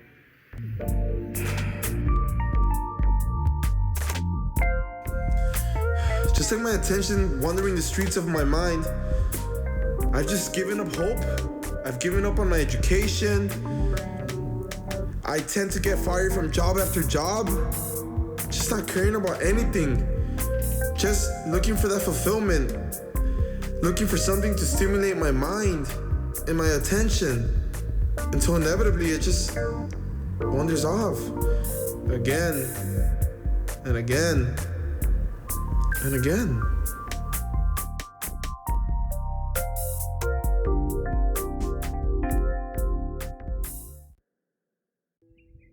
Quite the sad predicament. We see an individual really trying. We see a lot of people with ADHD really trying in college. Going forward, seeing what their trajectory could be, what their possibilities could be, only to find out that, hey, maybe college isn't for me. A lot of people with ADHD have difficulty with their neurochemistry, which makes it hard to concentrate, to focus, to have the motivation to even succeed enough to stay, perhaps in a full semester in college. The sad truth is that, unfortunately, the high dropout rate, it can also spread into your adult life as well. A lot of people with ADHD sometimes have trouble keeping a job for more than a couple of months. For some people, more than a couple of weeks. For some people, even a few days. It's not easy having a condition, or you have issues with short-term memory, executive function, and things of that nature. So this trajectory of failure can unfortunately continue a lot of the times in life, and this makes the trajectory of the individual with ADHD a rather sad one, where they're not living their full potential, and that's very unfortunate, because we as people deserve to be living life at our full potential. So now, let's take a look at another character and what happens when this trajectory of not taking care of the ADHD leads into one's personal life and that instant job hunt, and the procrastination that can happen if ADHD gets in the way. Let's take a look.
There's much more to ADHD than simply try harder, focus more, apply yourself, organize yourself. You can't just do that if you have ADHD. It's the chemicals in your brain. Sometimes it's the mutations in some of the neurotransmitters that we have and some of their carriers that cause these issues. Let us now look further into some of the major parts of the brain that give difficulty to ADHD. Let's take a look at the role that they play. First, we look into the prefrontal cortex. The prefrontal cortex is a part of the brain that deals with behavior, emotional reactions, sustained attention, organization, self-control, and cognitive flexibility. The basal ganglia assist the brain by helping regulate communication within the brain, motor control, movements, emotional processing, etc. Moving on, we see the reticular activating system. Along with the thalamus, the RAS is a major relay station for the brain where many pathways come and go. Issues with the RAS can cause issues with inattention and or hyperactivity.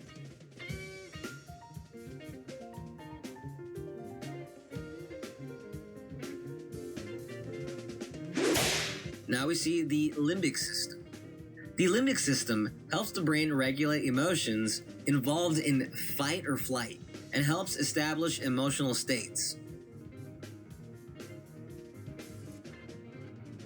So now that we've seen some of the major areas of the brain and what they do, let us refresh our minds and now analyze the fact that people with ADHD have issues with all of these areas because there's so much going on in the brain. It's like, how do you ease that anxiety? And sometimes it might not just be drug or alcohol abuse. It might be perhaps an addiction to video games, perhaps an addiction to social media. There's addictions of all sorts, especially in the digital age that we live in these days. So that's important to take into consideration.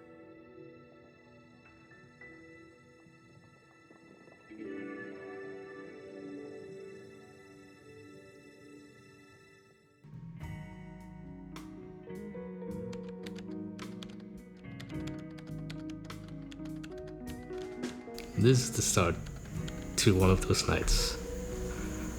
One of those nights where, for the 1,000th time, I procrastinated. You see, I was fired from another job. And now, I've been frantically trying to find another job.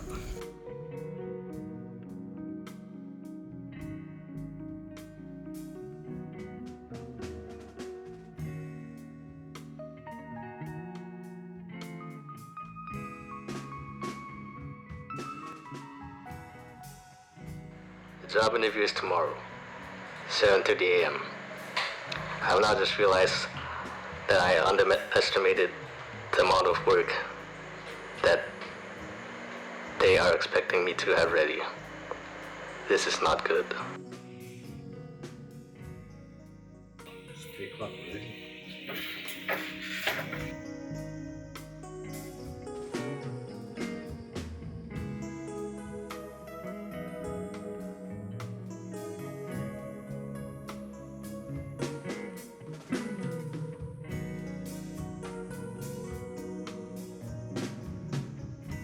Sleep. What if I don't wake up? It's gonna be like a 5th interview. Still have no good feedback. Need to make sure that I'm on point tomorrow. I lost track of time. Again. Oh man. Oh man. This is not good.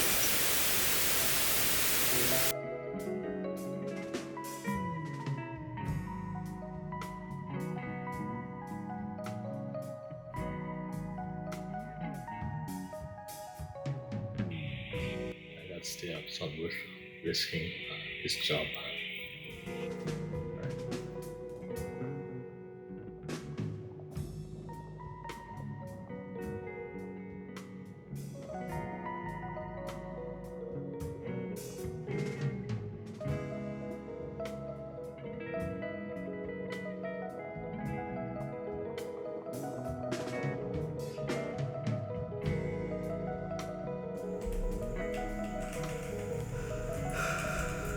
I should definitely stay awake tonight.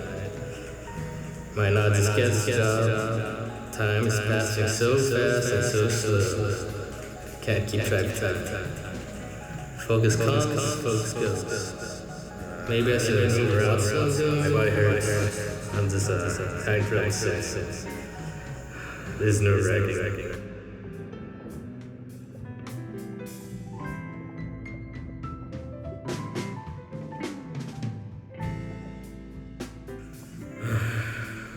When in the world is this crap going to be over?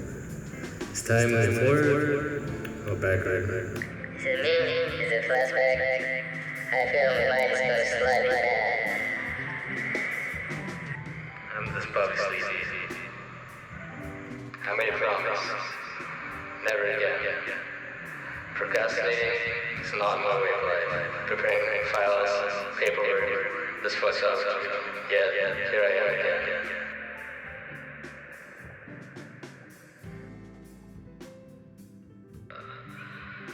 Should I just skip this interview?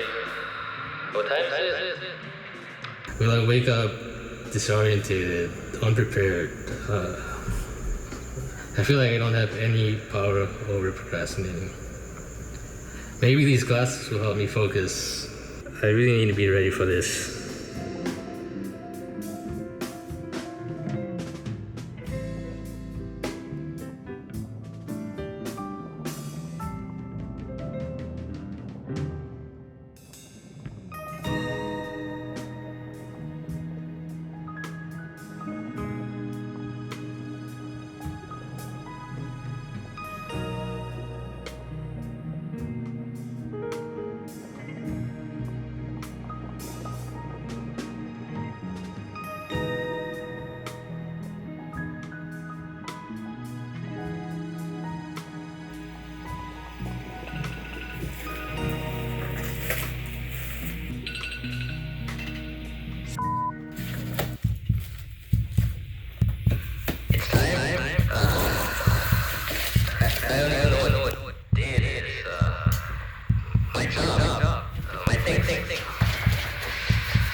Everything is in slow motion. Or am I just really tired? Who cares? I need to get to this agency. I need to get to this agency. Oh man, oh man, oh man.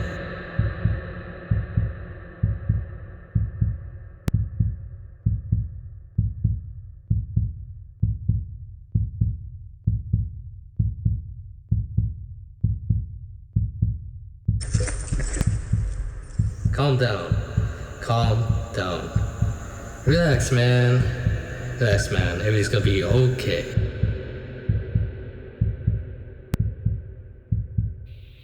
Hi, thank you for stopping by. I appreciate you coming here for the job interview.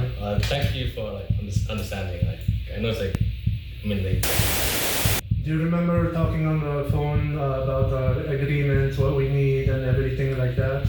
Oh yes, we had a phone interview last week, and he asked me to stroll by and do an in-person interview. I bought everything, and yes, whatever you need, I got for you. Excellent. So, do you know what we need? I already explained on the phone, right? Do you remember that conversation? Yes. Yeah, you want me to help with the website and some graphic elements flyers and posters and stuff. Yes, I have a lot of experience doing that. Exactly. How long have you been doing this? How many years of your experience? I got to stay up to risking this job. I had a couple of years experience. I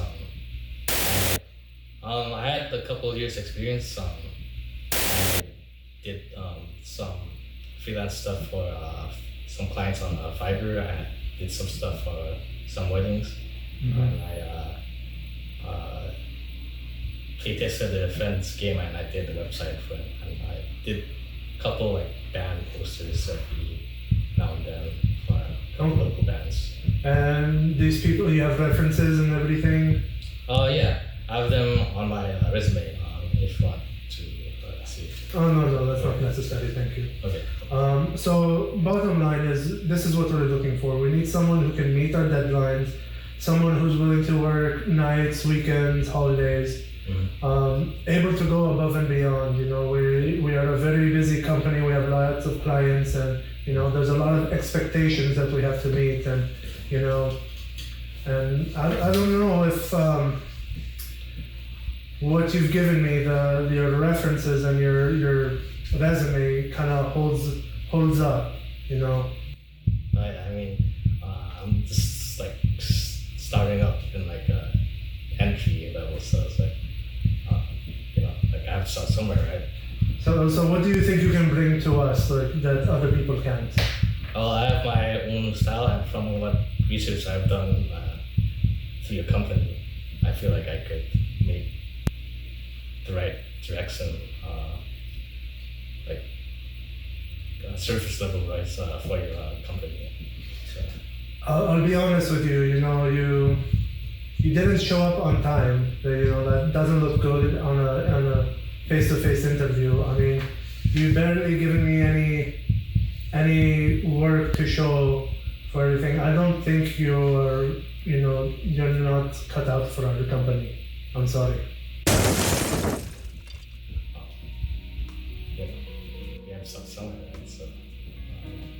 Yeah, I don't think this is the place you're going to start off with. Right. Well, thanks again for your time. Yeah. I appreciate your coming. Thank you.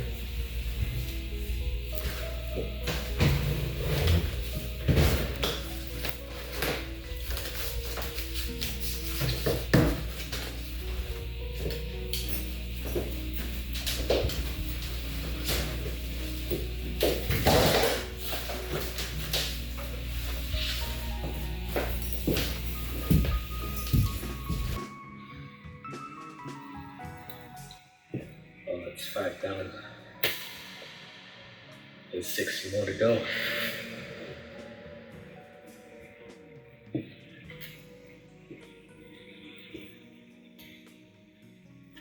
It's complete. When I make it someday, I'm gonna make sure that no one else goes through this pain.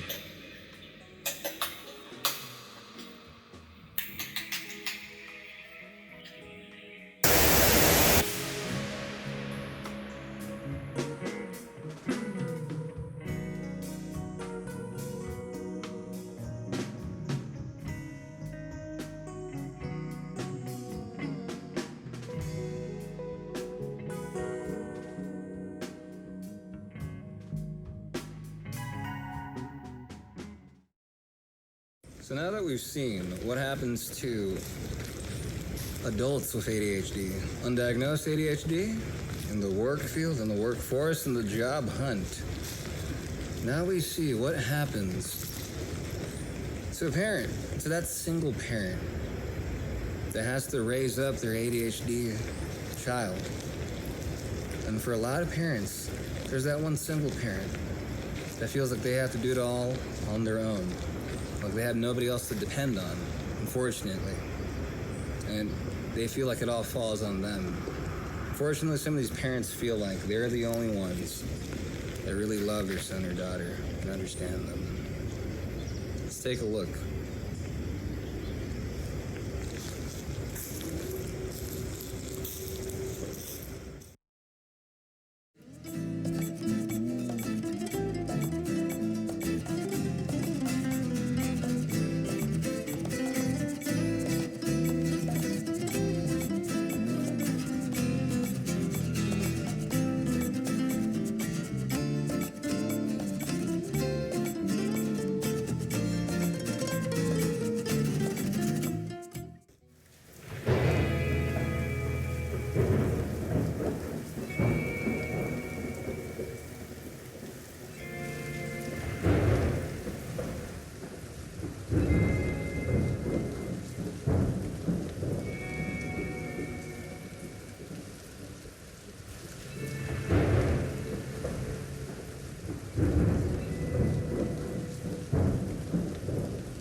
feel that if Daniel gets expelled one more time, I don't know what I'm going to do.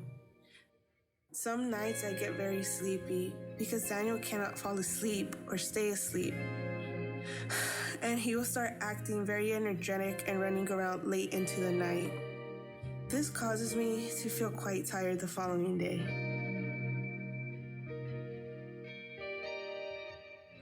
Sometimes while I'm working from home, I'll start feeling very anxious and nervous because I'm almost certain that I'm going to get a phone call from Daniel's school that he has gotten in trouble again.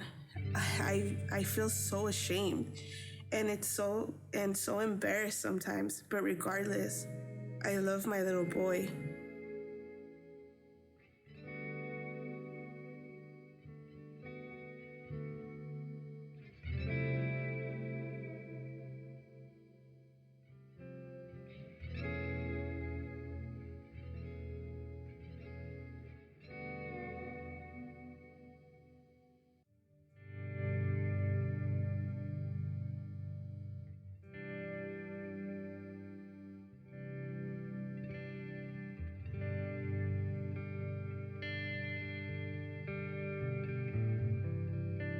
Sometimes I get so overwhelmed, I have to pull my car over to the side of the road.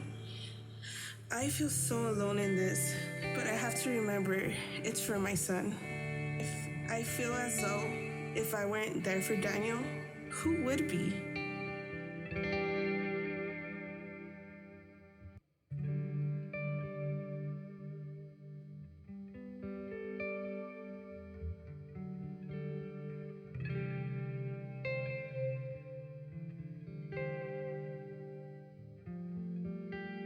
His father does not have patience to work with him or to discipline him. Once Daniel gets energetic or distracted, his father yells and threatens him. All of this feels like it's too much to handle. I just wish there was something I could do to help my son. I don't know how much more of this I can take.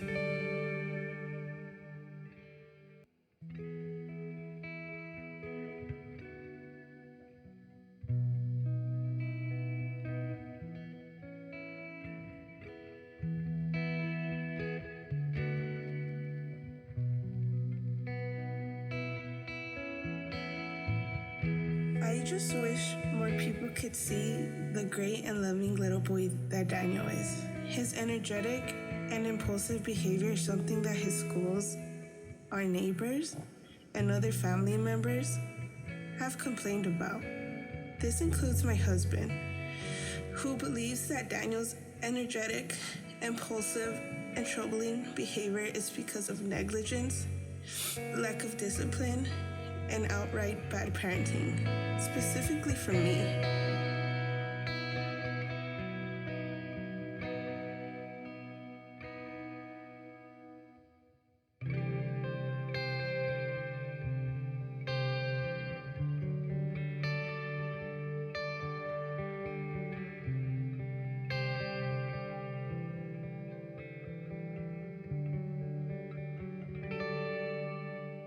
I often have to make up excuses for not attending events, and it's mainly because I fear Daniel is going to break something or upset someone, or because I am physically and emotionally exhausted. There are days when I have to put my phone on silent because I just need some time to distress and pull myself together.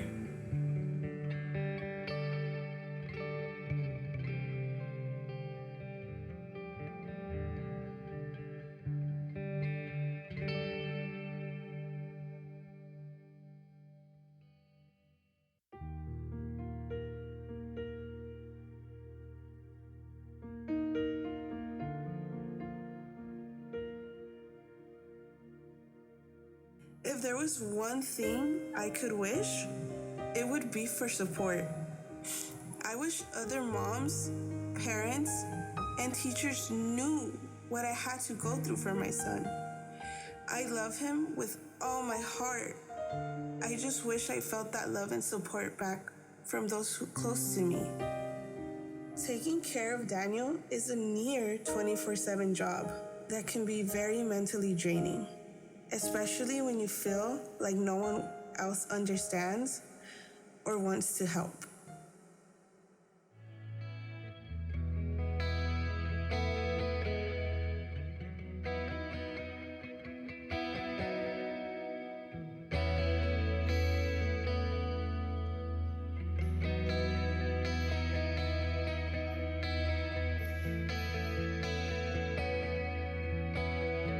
Hello? Yes, this is she.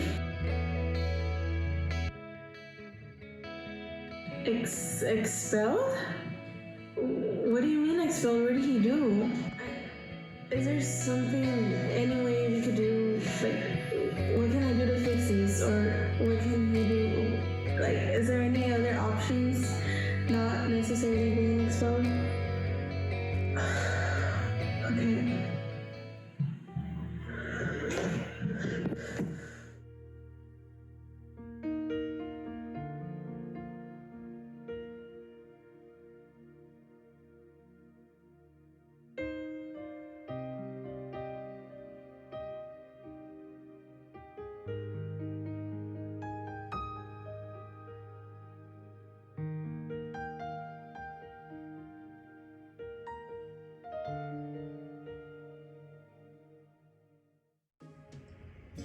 It's not always easy having to reflect that maybe, and just maybe, our son or daughter doesn't feel as loved as they should. For a lot of kids, adults, they look up to us. They look up to their teachers. They look up to their parents. And when a kid feels like they have nobody, it can be absolutely devastating.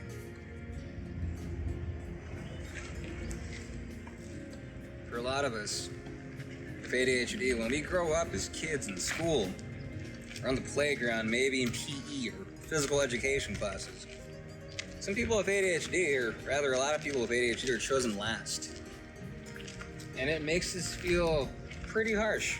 Not only chosen last perhaps in sports only, or maybe during recess or lunch and or nutrition, but also in the classroom.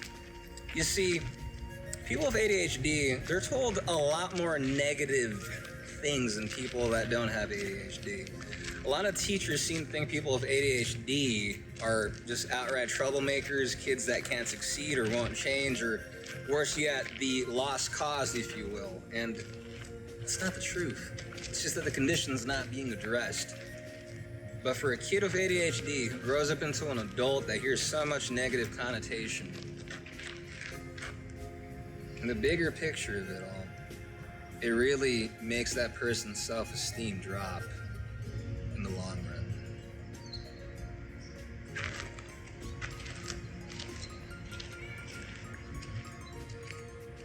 Now that we've discussed the child in the family with ADHD and the other parent in the family with ADHD, what about the parent that doesn't have ADHD? What do they have to endure? What do they have to go through? You see that in the beginning of the relationship. Sometimes people with ADHD hide the difficulties they have.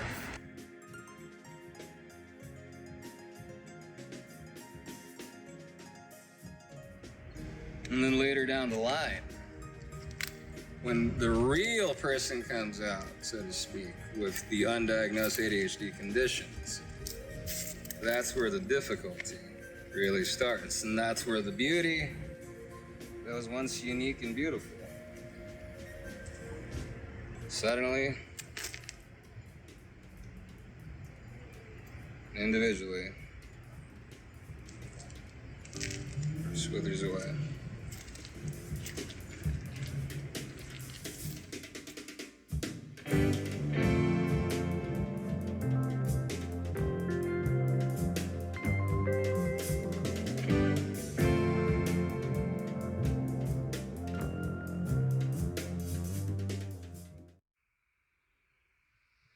And how it started was just like any movie I've ever seen. Okay, how's that? Okay? We'll do another one?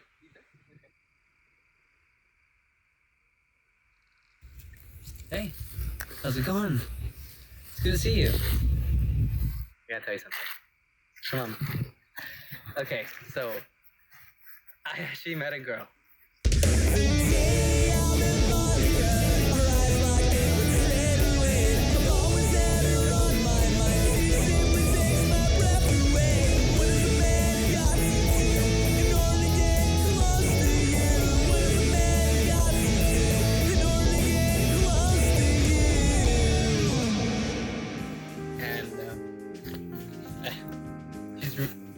She's amazing.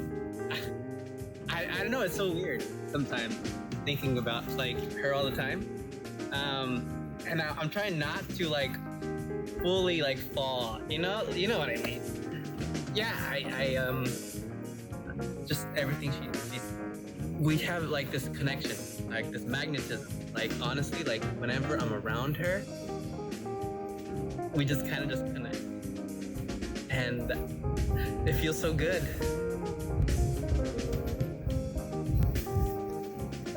Yeah. I want to see her. I'm going to see her next on Saturday, and I'm super excited. We're gonna go have a picnic, and I don't even like going outside, but I want to. I really do.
Said yes.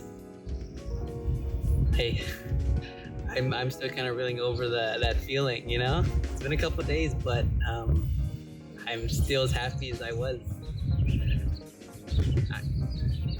I don't know what happened now, you know? Like, it's just, it feels unlimited. Like, I want to do everything and nothing with her at the same time. I'm just a little scared it might not work. Okay. I mean,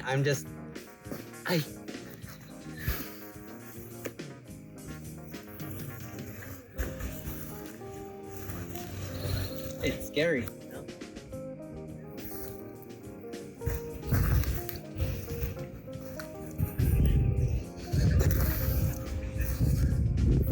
I'd blow a wish, but my wish already came true.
As the first few years came along, I started noticing some major difficulties Monica had.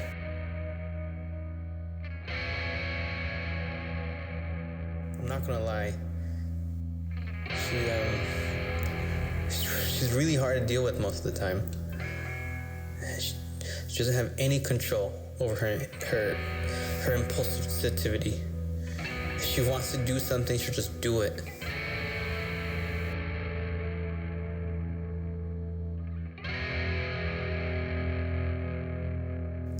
She gets really emotionally intense for minor things, and she carelessly just spends money, even after we spoke about it.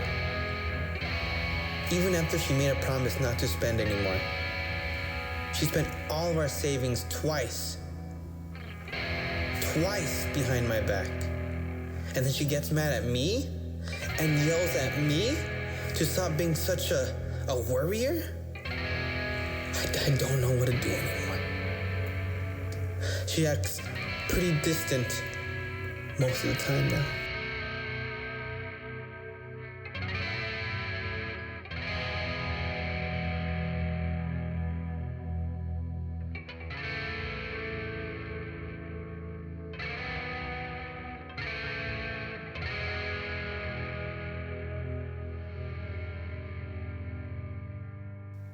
And the sad part is, a few years ago, we had a beautiful baby boy named Sammy. And Monica, she put very little effort in raising him.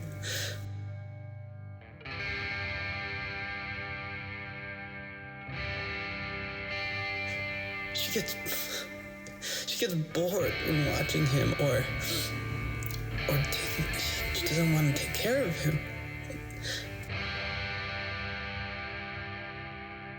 She forgets about him.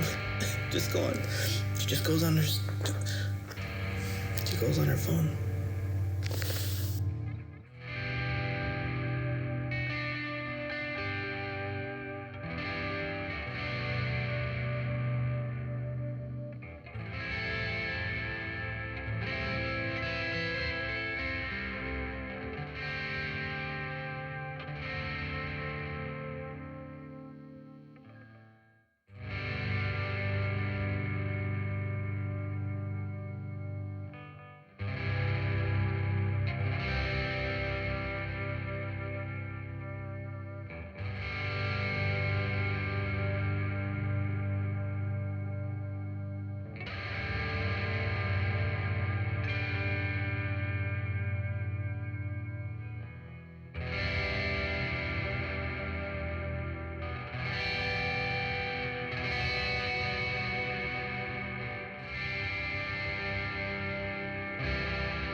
Today.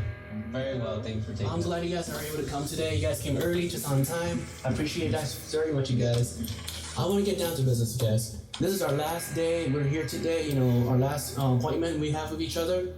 And I want to get down to it. Sammy, how are you feeling through everything that we've been talking about from the first section to all the last one? How are you feeling? I want to get down to your personal business. Well, I feel sad because my mom has been through a lot, and so have we. And you know how everybody wants their mom to be good in a good place, but since she went to jail and started gambling and stuff, and I hope she just finds a better life, and maybe she could find a way to praise God, for God to help her. And like I said, I feel sad and I want her to have the best life ever. Yes, we all want the best for her, Yeah. She deserves the best life. She's trying to recover. She's gonna get help. I'm hoping she's willing to get the help. She cares for you very much, Sammy. You know that, right? Yeah. And she wants the best for you, and always know that, okay? And you, Henry, everything that we talk about since the first session and the last session, how are you feeling? You know, like, tell me, like, deep in your heart, I know your son is here and everything, but it's okay to express how you feel, because so your son can learn from this too. Yes, it's been a really tough time. It's been tough. And I believe so. And I honestly, I'm a little scared. All these meetings and just going through this, I became a better person. I became a better husband. I become a better father. And I know and I pray every day for her to be better as well.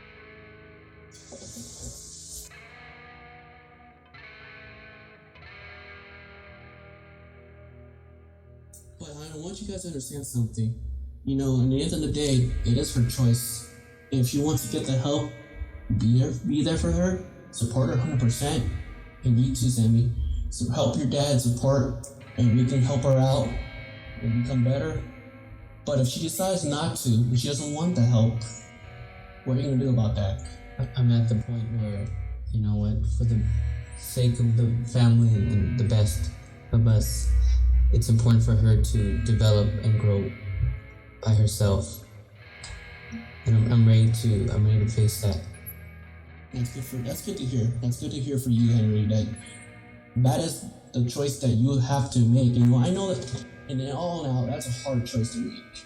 You don't want to split up from your wife and everything you've built together, especially with her family here, especially with you, Sammy. But if she does not need the help and she doesn't want the help, it is best that you, like you said, you need to split your ways from her so she can grow on her own and she can become better on her own. Because it seems like that, you know, what's been going on, she needs to split up. She needs a distance from herself, from you. And I don't want to make it sound like she's distanced from you, Sammy, but Monica is going to be getting help whether she wants it or not. In some way, somehow, I want you to support her. Even if she's not with you, just know that she loves you. Well, guys, this is the end of our session, guys. I hope you guys can be strong and be there for her. And just in case she decides not to go and get the help, I wish you the best in everything in life. Thank you. Thank you, sir. Of course, you guys. Have a great rest of your day, you guys. Thank you, you too.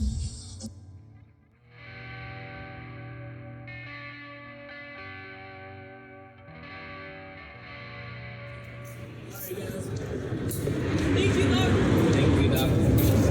Okay, no matter what happens, love your mom, okay? 100%.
So no matter where you find yourself in life, whatever part of the world, however old you are, however young you are, it's never too late to manage and take care of your ADHD.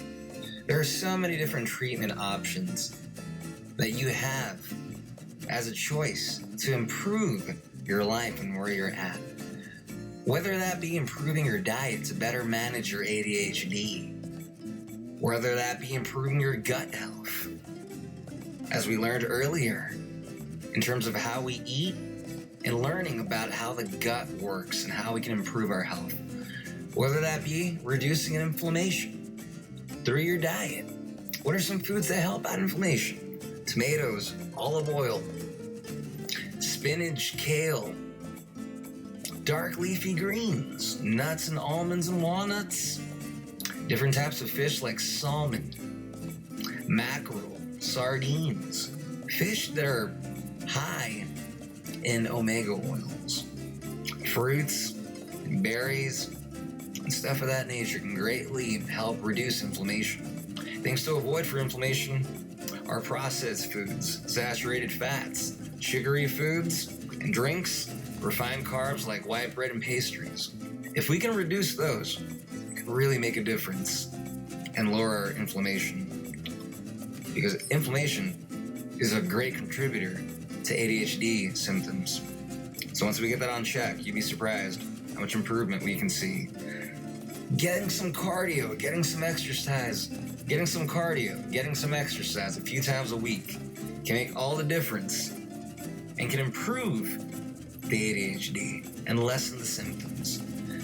Getting fresh air and sunshine might sound cliche, but that vitamin D from sunshine is really necessary, and getting that fresh air into our bodies is really crucial. And we got the classic route. We have stimulant medication.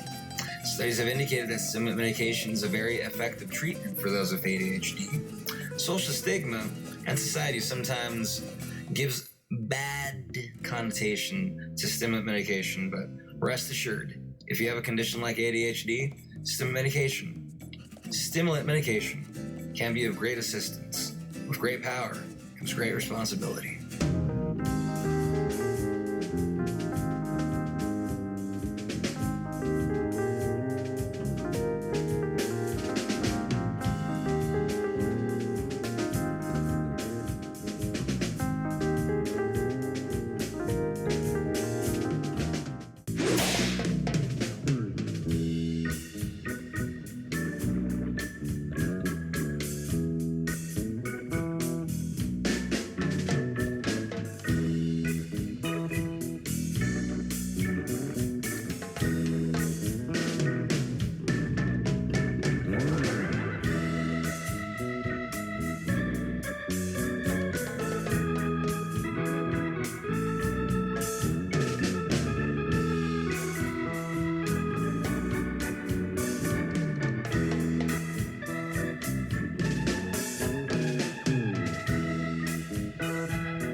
We also have non-stimulant medication.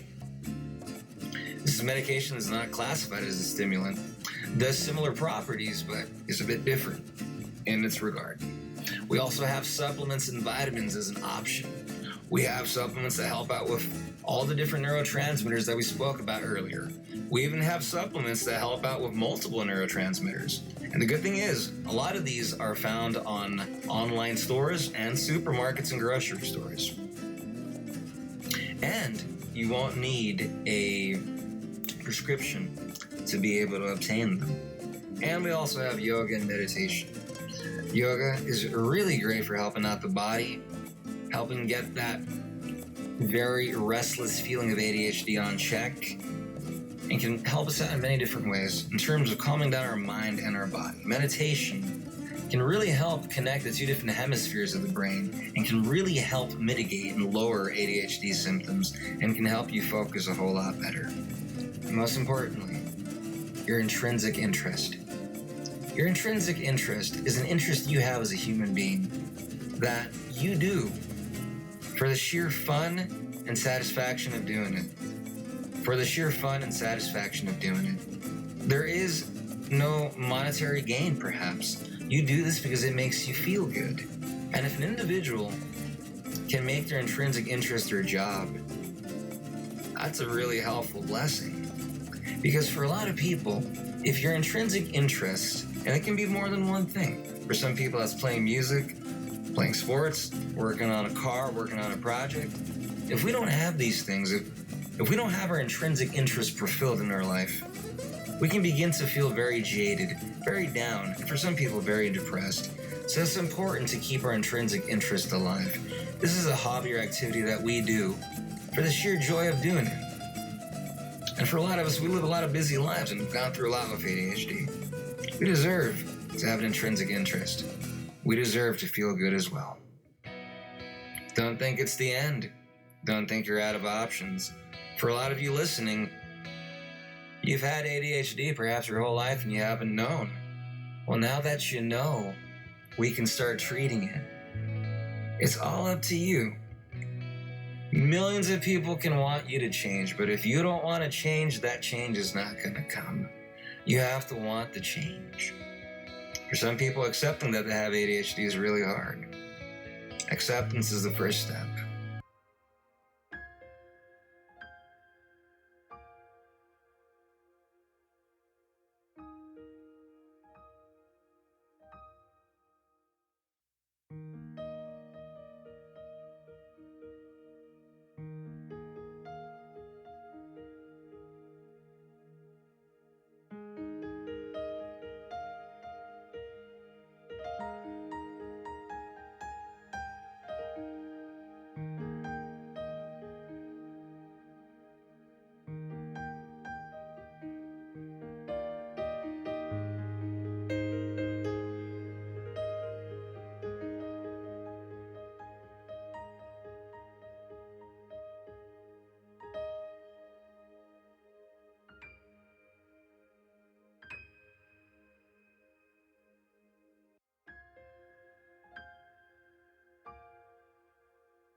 Let us not forget our roots. Let us not forget where we come from. And let us never forget that the human experience can never be replicated. In a time of overindulgence, in a time of binge watching, and just encouraging all sorts of unhealthy overindulgences, as people with ADHD, with or without ADHD, if you're just a human being, we have to aim to balance ourselves out, to set limits. If we're going to survive in this life, it is crucial for us to learn how to set boundaries. It is crucial for us to learn how different people think. It is crucial for us to learn how different people behave and act when they're not feeling good and when they're traumatized. We have to learn how to understand each other, rather than just fighting one another when we disagree with something. We are the guinea pigs of this new era in terms of what social media and the digital age is doing. There's a lot of good, helpful things that have come about, but there's also a lot of problematic things that have come about. I truly believe that with balance and understanding, and with reflection and getting our trauma in check, that we can truly thrive as a society. Every human being just wants to feel accepted and loved. Regardless of how introverted you are and how misunderstood you feel, deep down inside, you still want to feel loved, as much as you might not want to admit it. And that's okay. A lot of us can certainly relate to that. So with that being said, let us learn to understand each other. Those of us with ADHD, those of us with other conditions, and even those of us that don't have a condition. We all have different coping strategies. We all have different means of how we manage. There's a lot of things we're sometimes scared to talk about. Let's make room for discussion. Let's make room for understanding. And let's make room for being able to have a discussion without reacting first. And everyone heals differently and at a pace that works for them. Find that about yourself. If you have been hurt and you feel really hurt, you owe it to yourself to process it. To talk about it with someone that you trust or care about, perhaps a local counselor or therapist. It's going to make you a world of difference. A lot of people with ADHD have been hurt and have been damaged by friends and family and other things that were just out of their control. If we learn how to manage that, if we process it and we come to terms with it, we're going to be set free from our trauma, and we're truly going to be able to thrive in this life. Please, I urge you, learn to set boundaries with yourself. If you have kids with ADHD, don't let the technology raise them. Don't let tablets, computers, and laptops and video games be the ones that raise them. As humans, we need human interaction. As kids, as adolescents, they need their parents. They need that human figure to show them what's wrong, what's right, what we can do, that it's okay to talk, and that if we fail at something, we can always get up and try again. With AI coming into this existence the way it is, it's changing the manner of which we communicate as human beings. And some are arguing that it's taken away jobs from certain people. As a human race, we have the responsibility to help set boundaries and help set limits in this reality that we call life. And I truly have positive hopes for the human condition, for the human life, and for human behavior. I truly believe that knowledge is power, and that love cannot be conquered. The power of collective love and understanding from us as human beings can truly never be duplicated by AI nor anything else. Go out, see live music, go to concerts, tell stories with your friends and family, learn to be present. Don't have technology involved in everything that you do. There's something so special about being present when you're hearing music played live, when you're seeing theater, when you're seeing art made. Learn to be present. Learn that not every moment needs to include social media or technology. That's the beauty of life. We have that blessing, we have that gift. That is life. Let's learn to cherish it. Let's learn to value it. Let's not let technology rob us of the human experience. With love and a good balance of emotion and intellect, and if we can learn to understand each other, if those that are more on the intellectual side can learn to understand those that are more on the emotional side, and vice versa, if those that are more on the emotional side can learn how to understand those on the intellectual side, we can really thrive as a society. We can really thrive as the human race. And I believe we can do that. Because we all deserve that. We deserve to feel loved. And most importantly, we deserve to feel happy and content. Peace, love, and blessings to each and every one of you listening.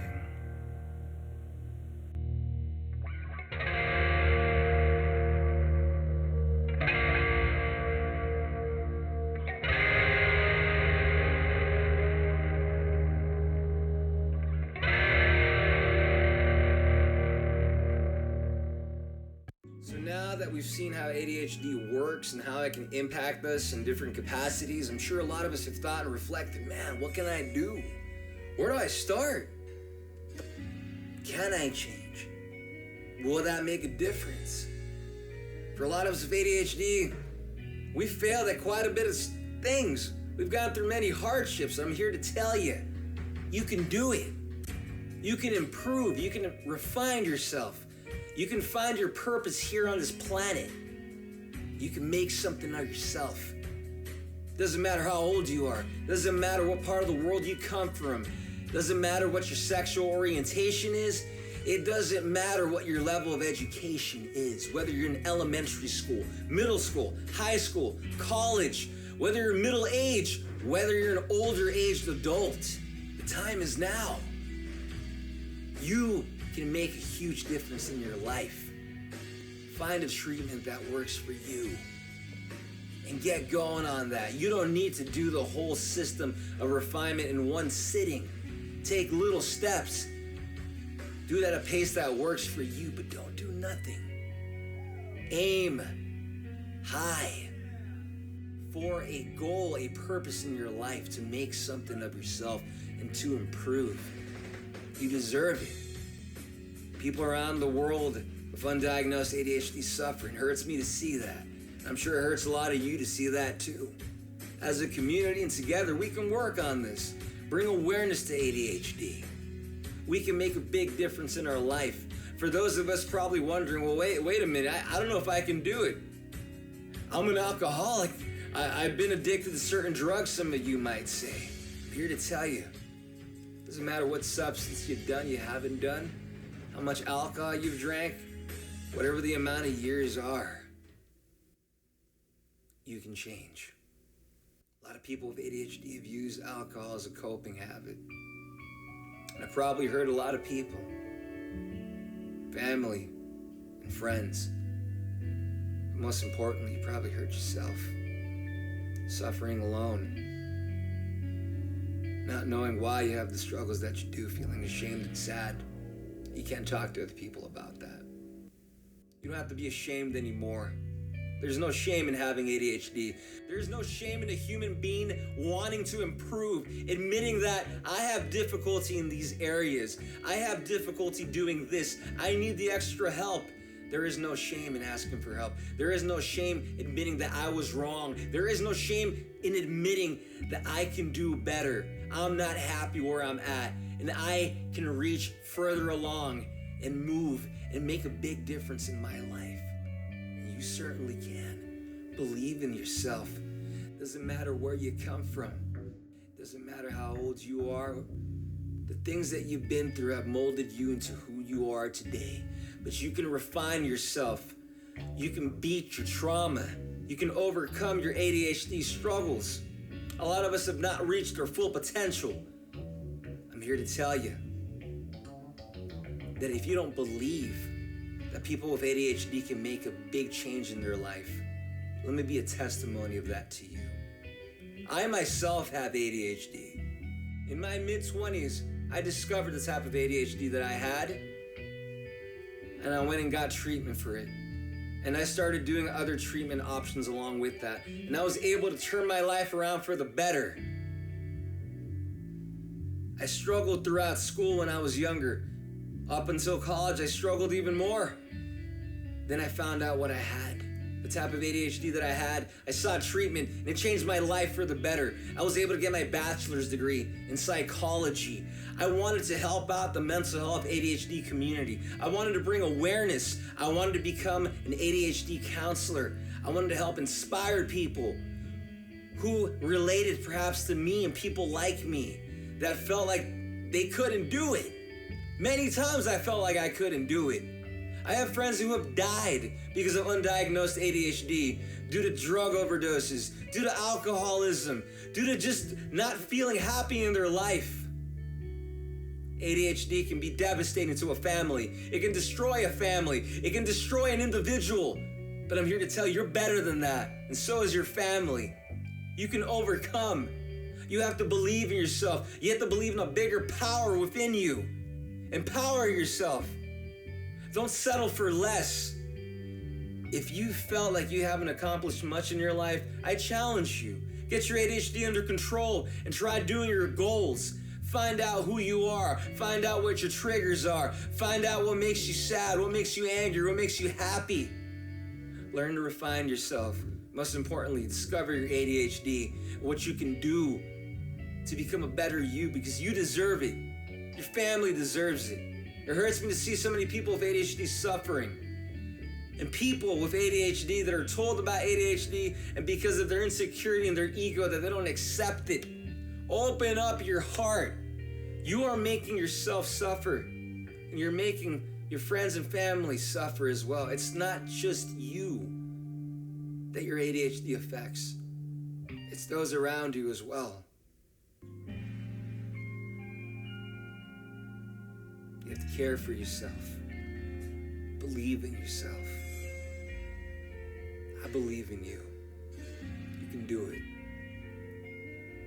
For those of you who are thinking of taking stimulant medication, these are a couple of precautions I want you to look at and take into consideration before deciding on stimulant medication and going and seeing a psychiatrist. Please do your research. Here's a couple of points that can maybe be of assistance to you. Take a look.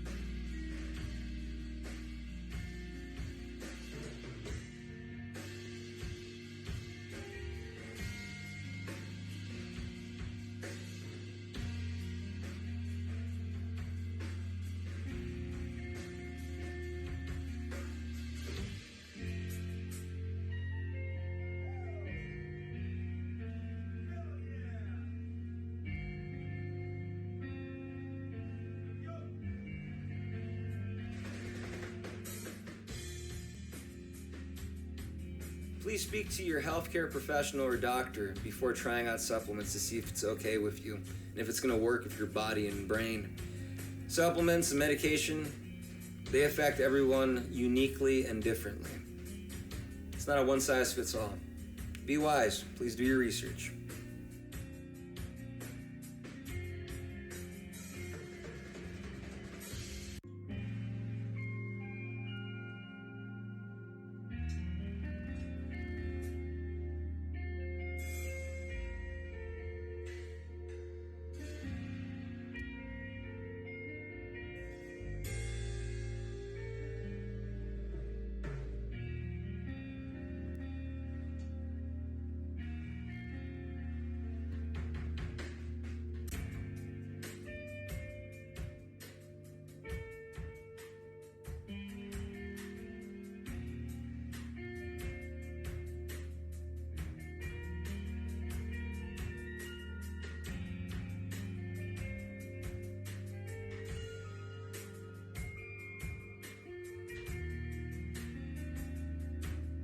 Stimulant medication also has quite a bit of side effects that worry some people.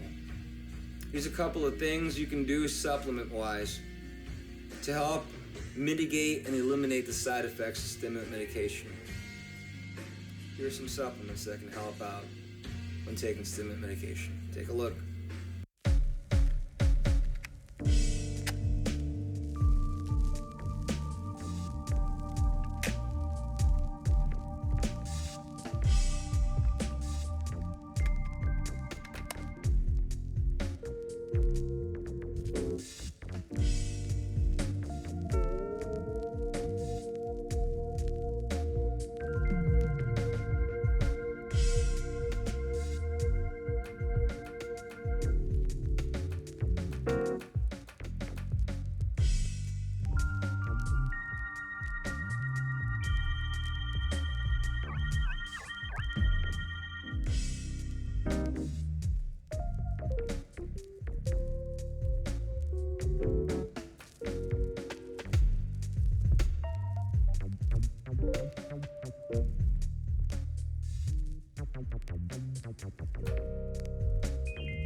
those of you wanting to find resources and channels out there in terms of vitamins and supplements and things that can help out ADHD, I recommend these following channels.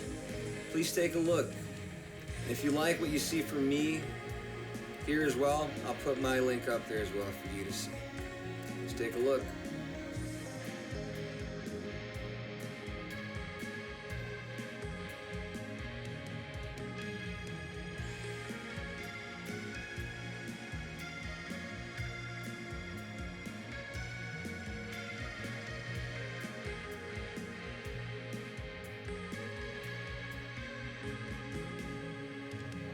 For those of us that perhaps have difficulty with ADHD and nutrition and how we eat, and perhaps have issues with binge eating in order to stimulate the mind, here is some helpful resources and pages that can perhaps be of assistance. Take a look.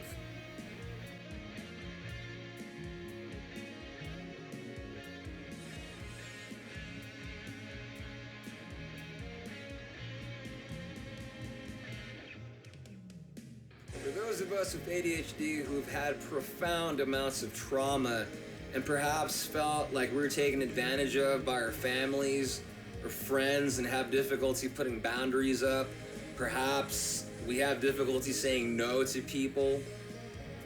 If you have difficulty with all those things, especially with putting boundaries and feeling like you've been hurt a lot and you don't know how to trust people and things of that nature, I highly recommend it. Check them out. They're really helpful.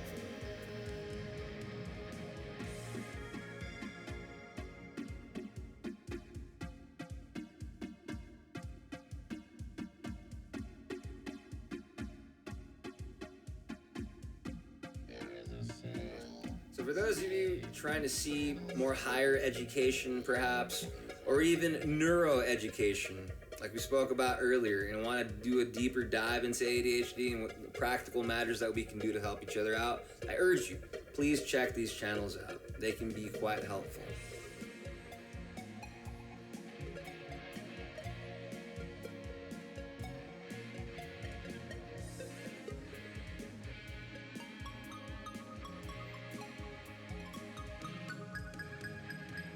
And also, since there is quite a good amount of people that have ADHD and autism at the same time, we're starting to find out. It's a little dual diagnosis. This channel has so much helpful content, not just for ADHD, but also for autism, and also has content for both. So I highly encourage those of you out there who have a family member, a friend, or you, maybe you yourself have ADHD and are autistic, I highly recommend this channel. It's really helpful.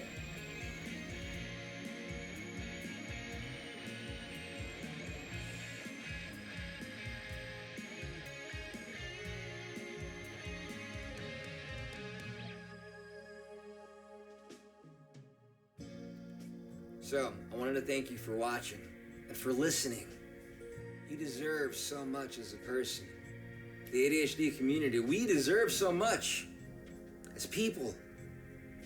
Education can be downright brutal for those of us with ADHD. So for those people, those educators and teachers and professors out there, research is showing that a lot of teachers and professors are not really trained in ADHD because the government doesn't really fund in their area or city perhaps. So what can we do? We can go to social media. We can even go online and find a lot of resources. Here's a couple of really helpful resources for educators out there. For those of us that work with kids or teenagers or adults with ADHD who are instructors, check these websites and individuals out. They're really insightful and they can really bring a lot of help and insight.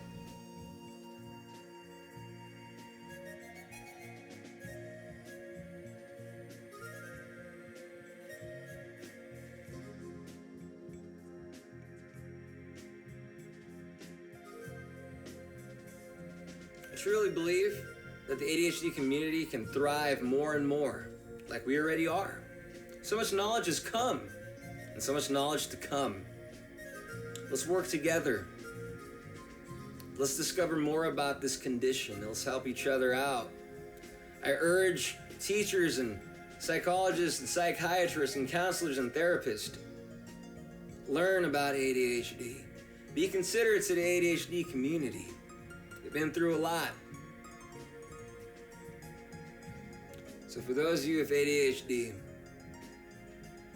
do the best you can. One step at a time. You're worthy, you're capable, and most importantly, you matter. Go become the best you that you can be.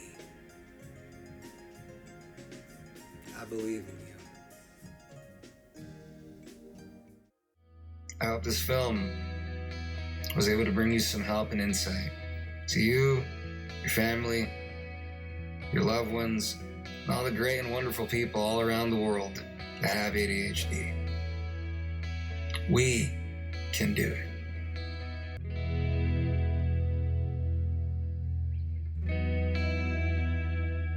Everyone in this life can improve. It takes effort, it takes follow-up, and it takes perseverance. So with that being said, what's your amazing triumph gonna look like?